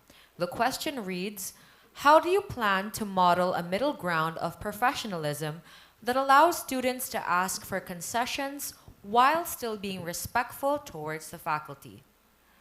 Let's start with candidate Argana. Thank you very much. So we've seen the arising of this kind of concern, especially kapag hihingi tayo ng concessions for online classes, kapag merong mga transport strikes and wala pang declaration ang ating administration within the college or the university kung makapag-online ba tayo or tutuloy sa ating mga face-to-face na classes. Kaya naman, pagdating doon sa pag-establish ng mga ganitong na mechanism, unang-una ay i-gather natin ang ating block representatives with the help of the batch representatives na pag-usapan kung ano yung mga naging hadlang sa kanilang pakikipag-usap sa ating mga profesor. Dahil ba in the past, nakaranas sila na hindi naman napakinggan ang kanilang sentimiento. Kung yun ang kanilang mailahad sa atin, ay ima-maximize natin yung ating college assembly. At kung hindi naman yun, ay pwede rin tayo magbigay ng mga halimbawa ng kung paanong makitungo ng ayos at makipag-usap ng may respeto. Thank you, candidate Argana. Now let's hear from candidate Quaresma. Of course, as an LSG, we have to be the voice of the students. We have to be true representatives of their best interest. And in this, for example, as mentioned also, when we ask for concessions for online classes, the LSG has to remain open to consultations with our students. We can do this at the beginning of the year through our planning seminar and also through our feedback seminars also. Aside from this, when it comes to our students, we are open through our town hall meetings with the entire faculty as well as the staff and everyone else. Of course, we have to be the bridge when it comes to our students and our faculty. For example, if there are students who cannot ask specific concerns, we will be able to raise this as the LSG through our roundtable discussions with our dean and also through our codified protocols and grievance protocols. For example, if there are concerns that can arise throughout the year, the LSG always has to be ready to respond to these concerns to ensure the safety of the student as well as making sure that their concerns are still heard. Thank you, candidates. Now let's proceed on to the next question, which is also addressed to the same two candidates. The question reads, survey fatigue is a reality. How will you creatively incentivize or engage the student body to ensure that we reach the data thresholds the dean requires for decision making? Let's begin with candidate Quaresma. So we understand that surveys can be very taxing, they look long, and sometimes we aren't inclined to answer them at all, which is why one of our main platforms is to bridge this gap between our students and our faculty through town hall meetings already at the beginning of the year. And throughout the year, of course, we have to be able to hear the pulse of our students. For example, one of my platforms also is to have feedback seminars. Through this, of course, we still have surveys, but alongside that, one thing that we really want to be able to do is be consultative with our batch representatives and our block representatives, because they are the ones really who are able to show us what polls the students have. It is important for us to engage our community through these types of measures, not just through surveys. Although compliance has been a bit low, it is important that the LSG is still open when it comes to these particular grievances as well. Or for example, for data surveys, it is important that we engage them also on the ground through classes, through consultation. Next, let's hear it from candidate Argana. Maraming salamat. Ang unang-una nating tutugunan ay bakit nga ba maraming nagiging survey? At isa sa mga dahilan nito dahil walang mga set na protocols kapag merong suspension of classes, hindi agaran na maisabi ng ating administrasyon or hindi rin namin agad na ma-disseminate na pwede mag-shift to online classes dahil walang established policies. Kaya naman isa sa mga una nating gagawin with the college assembly ay maglatag kung meron man na transport strike at ganito yung mga apektado na lugar, hybrid na ba tayo o tutuloy tayo sa full online. Pangalawa naman, isa pang ina-explore natin ay yung pagkakaroon ng mga focus group discussions. So, medyo mas technical, of course, na discussion point ito because sa survey, may threshold ka for the data, but sa FGDs, mas closer yung pagkinig mo sa mga hinaing ng mga estudyante. So, represented for every sector, yung mga different, halimbawa sa transport, lahat ng mga commuters, mga nagda-drive din, and isa ito sa paraan para maiwasan ng survey fatigue. Thank you to our candidates for answering that question. Okay, so for our next question, let's just wait a bit to see if the screen will load. But our next question is a question addressed to all candidates. So let's follow the order of the introduction. So let's start with BGC Day Rep Manahan, and then let's pick up from there. The question reads, what is your stance in the recent happenings at the Senate, particularly the change of the Senate President, the impending impeachment proceedings, and the enforcement of the warrant of arrest against Senator Bato de la Rosa? So let's start with candidate for BGC Day Rep, candidate Manahan.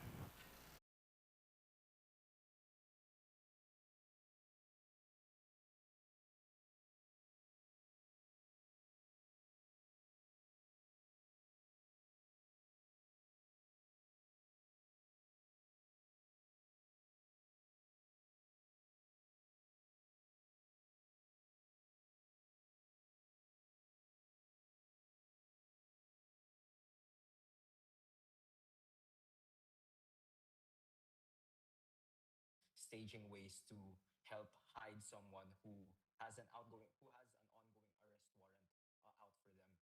And we would say that this isn't how we want to see the leadership of our nation. And as for along with these other issues that have come to light, this isn't what the UP student body wants to see from people who are actually tasked to lead the nation in this way. From the Diliman Evening Representatives, starting with candidate Urap.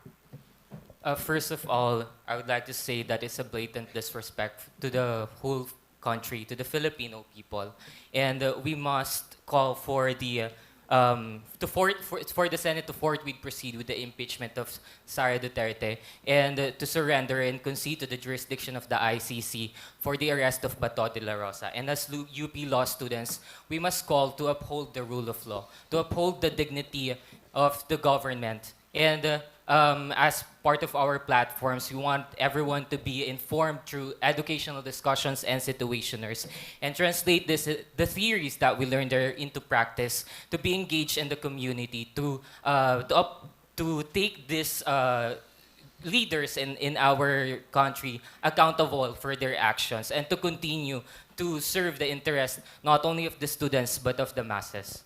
Thank you, Candidate Urap. Now let's hear from Candidate Lim.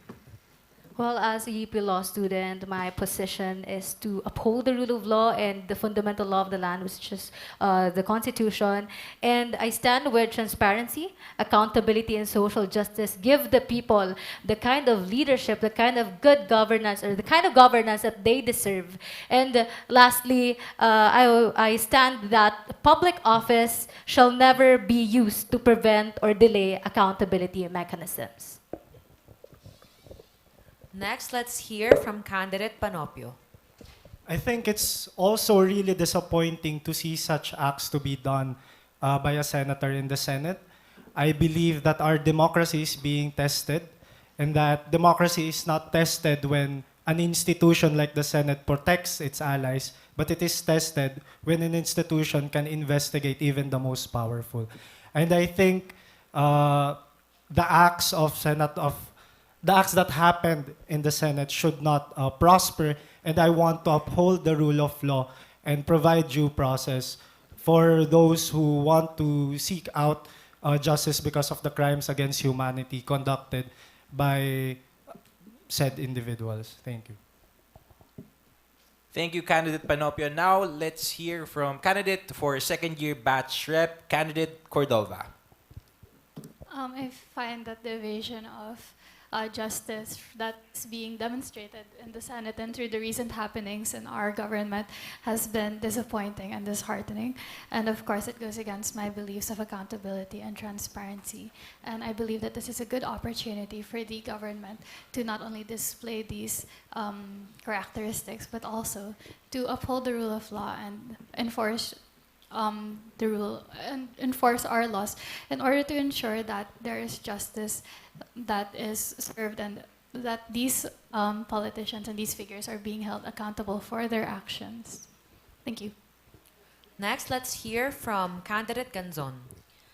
So I echo Senator Hontiveros' statement that it's very sad that we are laughing at what's happening in the Senate, that the Senate has become a laughing stock. Just a few days ago, our Constitu Prof also said that he remembered when the Senate was a house full of giants and very smart people when it comes to the law. When it comes to the change in Senate President, I think it should not only be viewed when it comes to legality or validity of the action, but when it comes to its effect on public trust. And the timing is very much suspicious. It happened just right before the impending impeachment proceedings. And when it comes to the warrant of arrest as well against Bato, it's also very enraging and upsetting that the Senate is protecting him. So this goes against all of our principles when it comes to accountability, and I believe that it's also important that we remain engaged as UP law students when it comes to what the political developments that's happening in the Senate. Thank you. Thank you, candidates for 2BR. Now let's hear from candidates for 3BR, starting with candidate Ogata.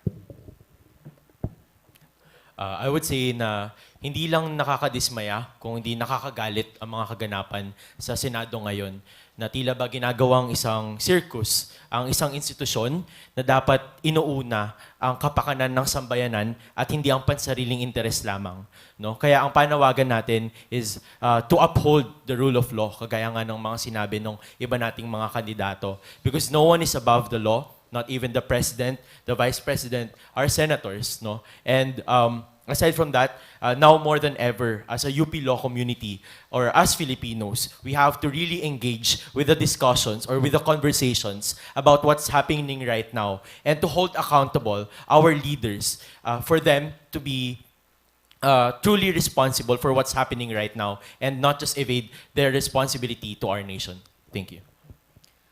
Next, let's hear from candidate Kamba. So yung lahat ng nangyayari na ito ay reflection lamang ng kung sino nga ba ang tunay na pinagsisilbihan ng ating mga public servants. As Sage mentioned, no one is above the law. And it is very absurd that it is actually the Senate who are invoking due process and justice, which were the very principles that were vehemently denied sa ating mga EJK victims and their families. So given na publicly nangyayari lahat ng mga ito, all the more na kailangan natin kalampagin ang Senado as well as ang ibang public servants to uphold the law and to ensure na sinusundan natin ang process kung ano nga ba ang nangyayari sa kasalukuyan.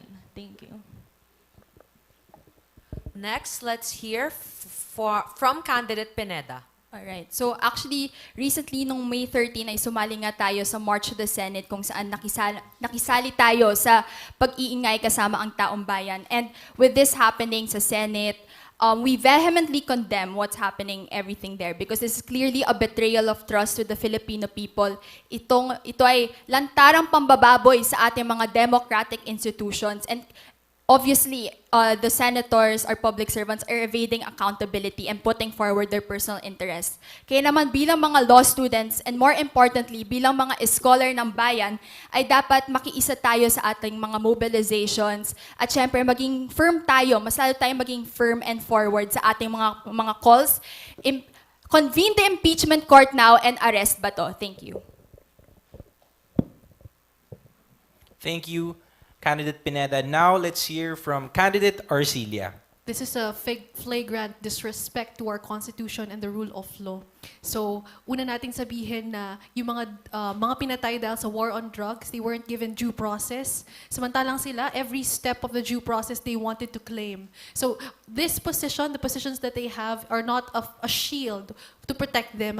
So, hopefully, since we are all law students and we should forward the concerns of the country as a whole, we must be active in mobilizing. We should participate in mobilizations. And one of my platforms is mobilization teams wherein you can be protected with a quick response team para meron tayong legal protection every time we attend mobilizations. So again, this is a binding treaty. The ICC, the Rome Statute is a binding treaty that we must uphold. And we cannot use the position of these people to protect them. Thank you po. Next, let's hear from candidate Argana. Isang malaking kalapastanganan sa ating demokratikong mga institusyon ang nangyayari sa Senado. Yung hindi pag-uphold ng rule of law, yung hindi pag-serve ng warrant kay Senator Bato. Actually, wag natin siyang tawaging senator dahil hindi siya kailanman naging representatibo ng ating bayan. Bilang isang manggagawa sa gobyerno, nakakagalit na merong mga ganitong kumikita, mga binabayaran galing sa buwis ng taong bayan na hindi naman tinutupad ang kanilang mga tungkulin. Pangalawa, bilang isang nakasalumuha ang mga victim ng EJK noong tayo ay simula pa lang ng senior high school at sa college, sa pagbaba sa mga komunidad, hindi natin lubos na matanggap para sa kanila yung mga nangyayari na tila napakalayo ng hustisya para sa bawat isa. Bilang isang LSG at bilang isang UP Law student, nakakadismaya na may mga UP lawyers pa tayo doon na involved sa ganito. Kaya naman tayo, wag tayong tutulad, maging abogado tayo ng bayan. Thank you, candidate Argana. And now let's hear from candidate Quaresma. Let us be clear. We cannot let our government make fools of us, the nation, and also the processes for checks and balances that we so hold in our Constitution. We have learned in our constitutional law that we cannot condone the coup that happened during the Senate hearing, which led and affected the impeachment processes to VP Sara Duterte, and aside from this, even pushed back all of our efforts when it comes to EJK victims, as well as our flood control projects, which have not even been actioned upon. Aside from this, under international law, we have learned that the Philippines cannot be a sanctuary for fugitives under valid warrants of arrest by international courts. Now, as the LSG, we have to be firm in our stances. As the LSG, currently we're also writing statements. As part of that statements writing team, I have always been upholding these particular stances that we must be against the coup, demand Bato be surrendered to the international court, and continue forthwith with the impeachment.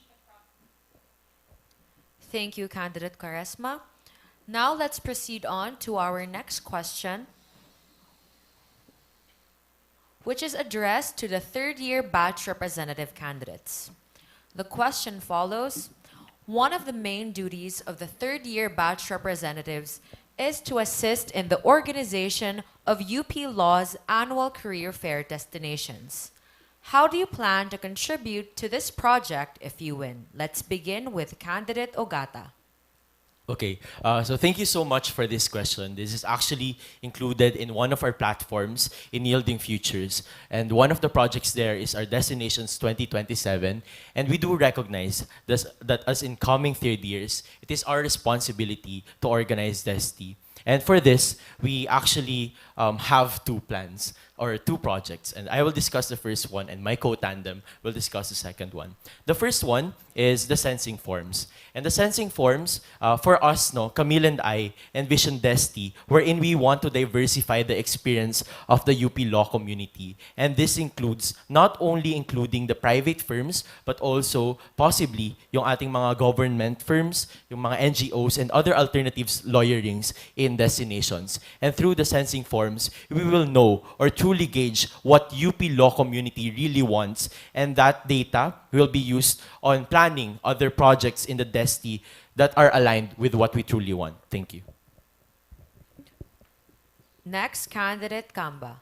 So in addition to our sensing form, we also want to introduce firm tours. So we want the UPLO students by batch to be exposed on what it feels like to be in a working environment in firms. So we'll be including this in our partnership packages with the firms.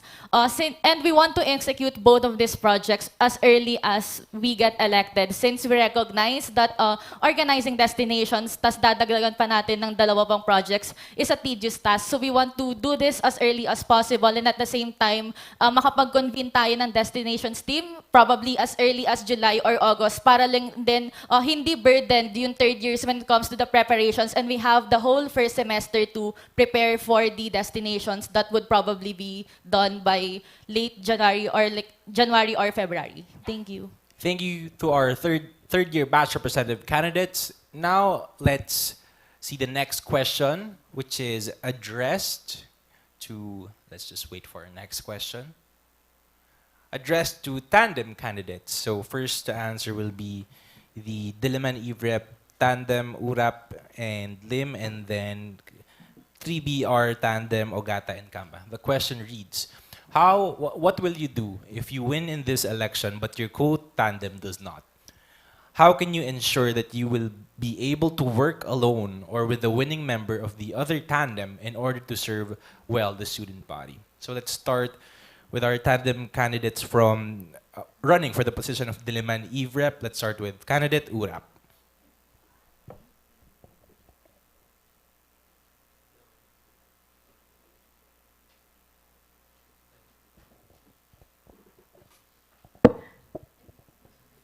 Sorry. Hello, of course, we will continue with the platforms that we share, and also we're specifically forward to the student body. And how we will ensure that is that if alone, of course, we will ensure that we can effectively connect to the students and get the help of the evening community as a whole, so that we can effectuate all of the platforms that we have. And if running with another representative to likewise work in unity and harmony, so that we can uphold and serve the interest of the student body. But of course, at the same time, we highly encourage everyone to vote for the tandem for Romela, so that we have the shared vision that we have, the common goal that we have to the evening student body will materialize and will be furthered efficiently and effectively. Thank you. Let's now hear from candidate Lim.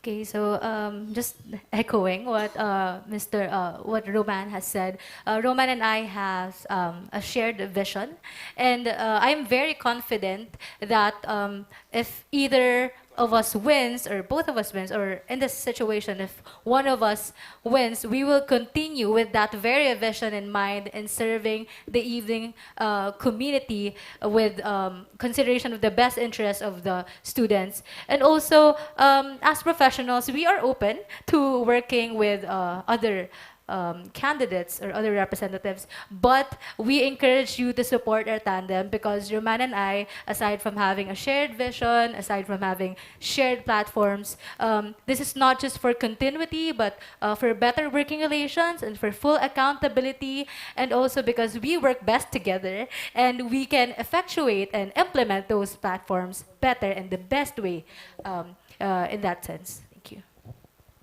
Thank you. Moving on to our next set of tandem candidates, beginning with candidate Ogata. Okay. Yeah, thank you so much for this, no. But we want to emphasize that Camille and I run as a tandem, and our platforms are not only hinged dun sa pagkapanalo namin as a tandem, but rather on our aspiration to serve our batch, regardless kung manalo kami as a tandem or not. And I want to clarify, rather, that if I win alone, I will not be working alone because we have the block representatives and our batchmates for us to be able to fulfill our projects, no? And that is included in one of our platforms, which is accessible leadership. Because we do think that as batch representatives, hindi lang kami yung magtatrabaho sa mga plataforma na pinresenta namin ngayon, kung hindi, yung buong batch din mismo. Because hindi naman namin ito magagawa kung wala yung suporta ng batch. And that is why actually in crafting our own platforms, we also consulted with the block representatives and the batchmates to determine the feasibility of these projects and the support. And lastly, candidate Kamba. So aside from the things that Sage mentioned, I'm very proud to say that all of the plans in our GISPOA are shared by the both of us. So lahat ito, kami yung nagplano. So either one of us man ang manalo, I am very confident na ma-execute namin. And aside from that fact, we also planned out the implementation timeline of all of these projects to ensure na hindi mag-overlap lahat. So kung mangyari man na we do it alone or I do it alone, it's something na we took into account. So parang hindi siya yung something na hindi ma-enforce just because we're alone. Because we also took into account the process when it comes to the implementation, and we're very confident na magagawa namin to, regardless if alone. But please come and sage the day. Thank you to our tandem candidates. And now for our next question. Ito may plus points daw if may skit. So, if hinahabol ka sa hagdan, mas gusto mo ba paakyat or pababa? So, imagine nyo na lang may CCTV na nakaharap sa inyo. So, ano mas gusto nyo? Paakyat o pababa hinahabol sa hagdan? Let's start with candidate Quaresma. Oh my God, did not anticipate this question. Pero kung sana naman hindi ako hinahabol sa hagdan, pero sana pababa na lang yung hagdan kasi medyo cardio work siya pagpataas. Tama naman, nakakapagod naman talaga pagpaakyat. Now let's hear from candidate Argana. Kung ako naman ay hinahabol sa hagdan, siguro paakyat. Kulang na rin ako sa workout dahil sa UP Law, yung everyday natin na pagpasok, LSG, trabaho. Kaya kung pwede, siguro paakyat na lang para leg day na rin yun. Pero sana kung meron mang humahabol sa hagdan, walang CCTV. Kasi nakakahiya pag nakita ng lahat, di ba? Kaya maraming salamat sa tanong. Next, let's hear from candidate Arcilia. Alright, so madali ako mapagod, no? So, pababa na rin din ako. So, mahirap kasing tumakbo pag pataas, hindi kaya ng puso ko. Alam mo naman yung puso ko, madali naman akong masaktan, di ba? So, pababa na lang po. Yun na lang ang kaya ko. Thank you. Next, let's hear from candidate Pineda.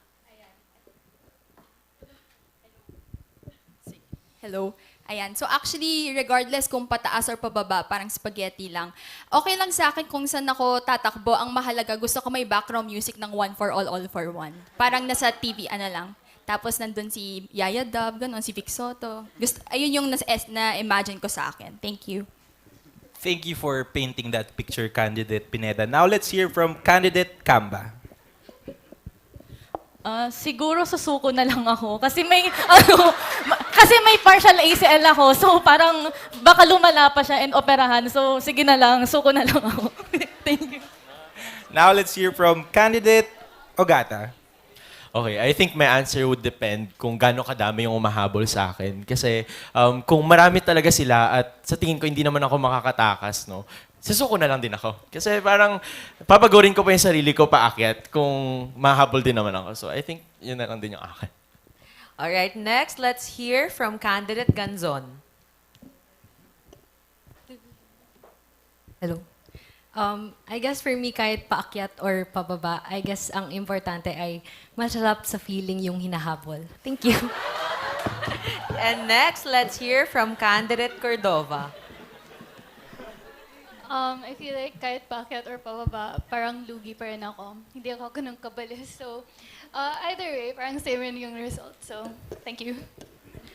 Next, let's hear from candidate Panopio. Kung ako yung tatanungin, siguro mas maganda kung hinahabol na lang ako pababa. Kasi kung pataas, tapos narating mo na yung taas, parang wala ka nang pupuntahan after nun eh. Tsaka ayoko dun magaya sa kilala natin senador na nadapa pataas. Yun lang. Next, let's hear from candidate Lim. Nag-hike naman ako, pero mas gusto kong habulin pababa para pwede ako mag-slide. Finally, next, let's hear from candidate Urap. Mas okay sa akin na tumakbo pa baba kasi actually minsan may vertigo ako. So kapag may earthquake, like parang kang Chris Aquino na, teka lang, nag-earthquake, na-vertigo ka rin? Ako rin. Diba? Parang Tama. Yan. Okay. Last, let's hear from candidate Manahan. For me, mas gusto kong hinahabol na lang ako pataas para at least hindi ako madapa tapos dumausdos pababa, di ba? Okay na akong paakyat na lang. Thank you. Okay, thank you to all of our candidates for answering that question. Yun talaga yung question namin to make sure you're all physically fit for the position. Next question.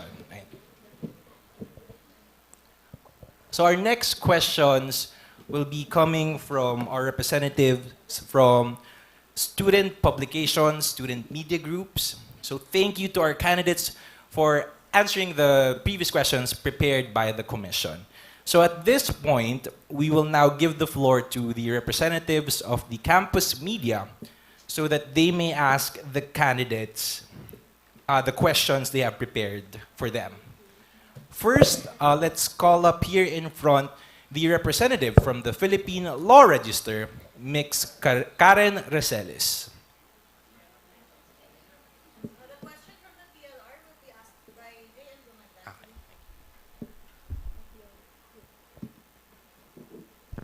Hi, this question is addressed to all of the candidates.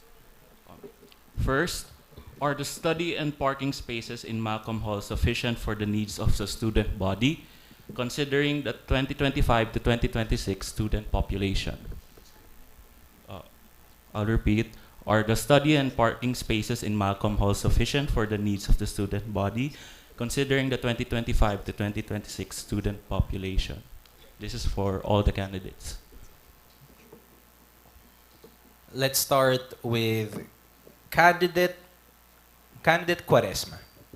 So to be clear, when it comes to parking spaces, this may seem like a medyo mababaw na tanong, but of course, this is actually a concern when it comes to student safety and security. As we've seen throughout the past year, for example, nagkakaroon tayo ng mga events sa Malcolm, and students are resorted to actually parking very, very far, such as near Acacia, sometimes they even park in faraway places which are not available on our campus. Of course, we have to be clear that this is a pressing issue to our admin when it comes to the different events. Of course, while we honor that the UP Law has a civic duty to actually honor these events, at the same time, cannot be to the detriment of our students. This is why, as the LSG, we have to be firm in assuring, as we also have done so before, that our student spaces, which do include our parking spaces, are still ready and available to our students. Thank you. Next, let's hear from candidate Argana. Thank you. Parehong hindi ang sagot natin sa dalawang ito. Hindi sapat ang ating student study spaces, hindi rin sapat ang parking spaces. Unang-una, balikan natin yung root causes ng dalawang problema. Pagdating sa study spaces, ina-acknowledge natin kagaya ni candidate Quaresma na merong mga events ang UP Law minsan na nagpo-push out sa students and hindi apprised ang student body agad-agad na kailangan pala na hindi mo gamitin ang ganitong classroom, na ang commons pala magiging reception area para sa isang event. Hindi naman sa minamasama natin ito. We acknowledge that UP is a public university and na ina-advance nito yung pagiging institusyon natin pagdating sa pag-aaral ng batas. Pero kailangan laging kasama ang estudyante sa paggawa ng mga desisyon, lalong-lalo na sa pag-allocate ng ating facilities. Sa parking naman, nakikita natin na problema ito sa mga transportation options. Wala tayong bike parking na secure, kaya hindi nakakapag-bike yung mga may gusto. At wala rin tayong support para sa mga nagpa-public transpo, lalong-lalo nakita natin pag may public transport crisis. Okay, now let's hear from candidate Arcilia. All right, so the lack of student spaces and the lack of parking spaces is glaring enough. So I remember one time na hindi tayo nagkaroon ng access sa commons because of this is a place na ginagamit pala for, let's say, reception area nga kagaya na nasabi ni Argana, candidate Argana. So I think this shows that there's a lack of coordination between the admin and the student body. So what we can do is to forward the concerns of the student and to ensure better coordination, especially before these events arise. So in terms of parking spaces, we recognize that, of course, this is not enough, but we also have to recognize the issue that maybe the students we accept are a lot more richer compared to those who are less socioeconomically, available or poorer. Those who look into public transportations more. So probably we have to look into that as well. Thank you. Next, let's hear from candidate Pineda. All right. So, tackling first the issue on student spaces, this is a basic student service demand, and clearly there is a growing demand for more spaces, especially with the growing number of students as well. That's why one of our roles and duties as LSG secretary is to lobby for more student spaces, especially since kitang-kita naman na hindi nagagamit properly in classrooms natin or nagkakaagawan sa classrooms. And pagdating naman sa mga parking spaces, I actually see this as a unified issue because in the whole of UP is dumadami, nag-grow yung number of cars, and I think this is also reflective of the demographic of UP students.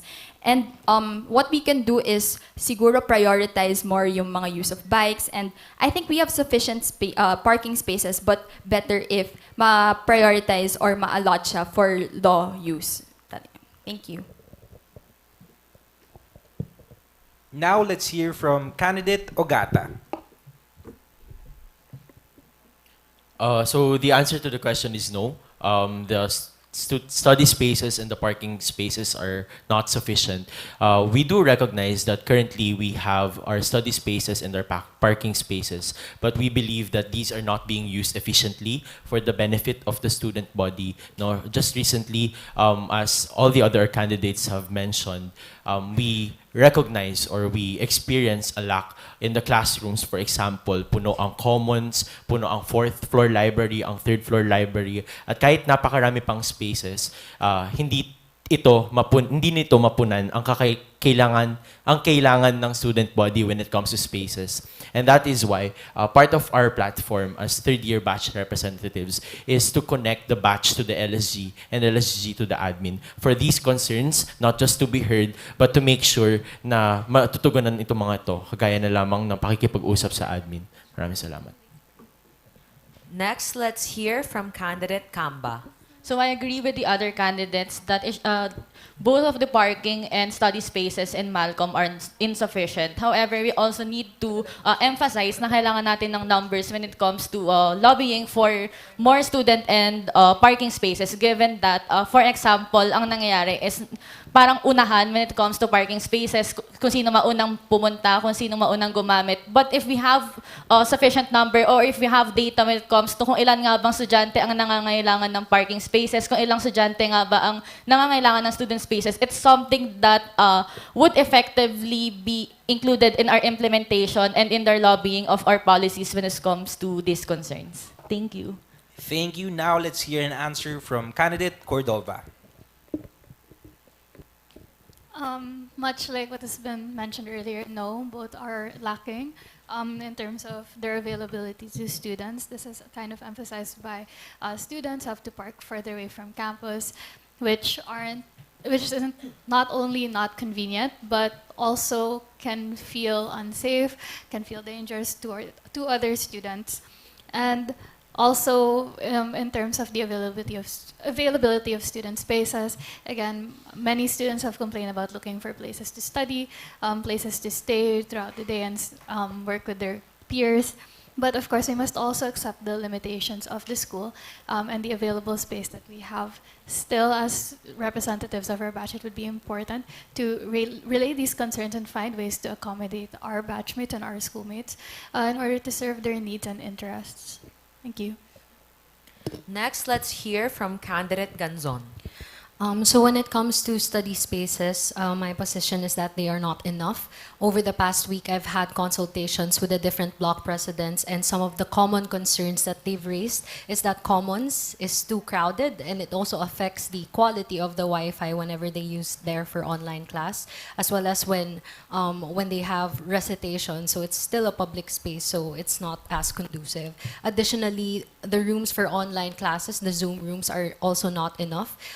Some of them don't even aren't even aware of their existence in the first place. And when it comes to parking, although nobody raised it during consultations, I've had blockmates who were kind enough to offer to bring me home, and they would always walk very much far away from Malcolm before we get to their car. So my position as well is that we may not have enough parking spaces, or at least the allocation of the parking spaces goes to maybe non-UP Law students. So under our project On Call, we have to create responsive channels for these problems and as well as raise them to the administration. Thank you. Thank you, candidate Ganzon. Now let's hear from candidate Lim. Hello. So to answer your question and on both study and parking spaces, first I want to address the parking spaces. No, the parking spaces are not sufficient, but as your Diliman evening representatives, we will be in active coordination with the persons involved in the offices, relevant offices, for the convenience of the students, especially the evening students. And second, I want to highlight this, the study spaces, because as evening students, this is one of the most pressing concerns. And I've been hearing this for a while, and I've been hearing this over and over again, because there is really a gap between the day students and the evening students when it comes to accessibility to physical workplaces and study spaces. And Roman and I are here to bridge that gap by pushing for the extension of the operating hours of the commons, not just and during Kapihan, we are pushing for the extension until 12 midnight to 1 month, and hopefully permanently, while also I'm sorry, candidate, your time is up. Next, let's proceed to candidate Panopio.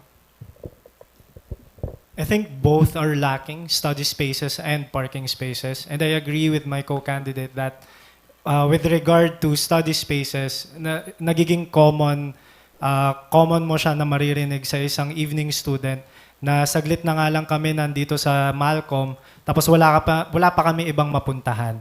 And I would echo ng sinabi ng iba kong candidate na, for example, the commons being so crowded, bilang evening student na dadating pa lang galing work, tingin ko it should be the last thing on our mind na maghanap ng space kung saan pwede mag-aral, kasi panigurado sa lunchtime lang din kami nag-aaral nun.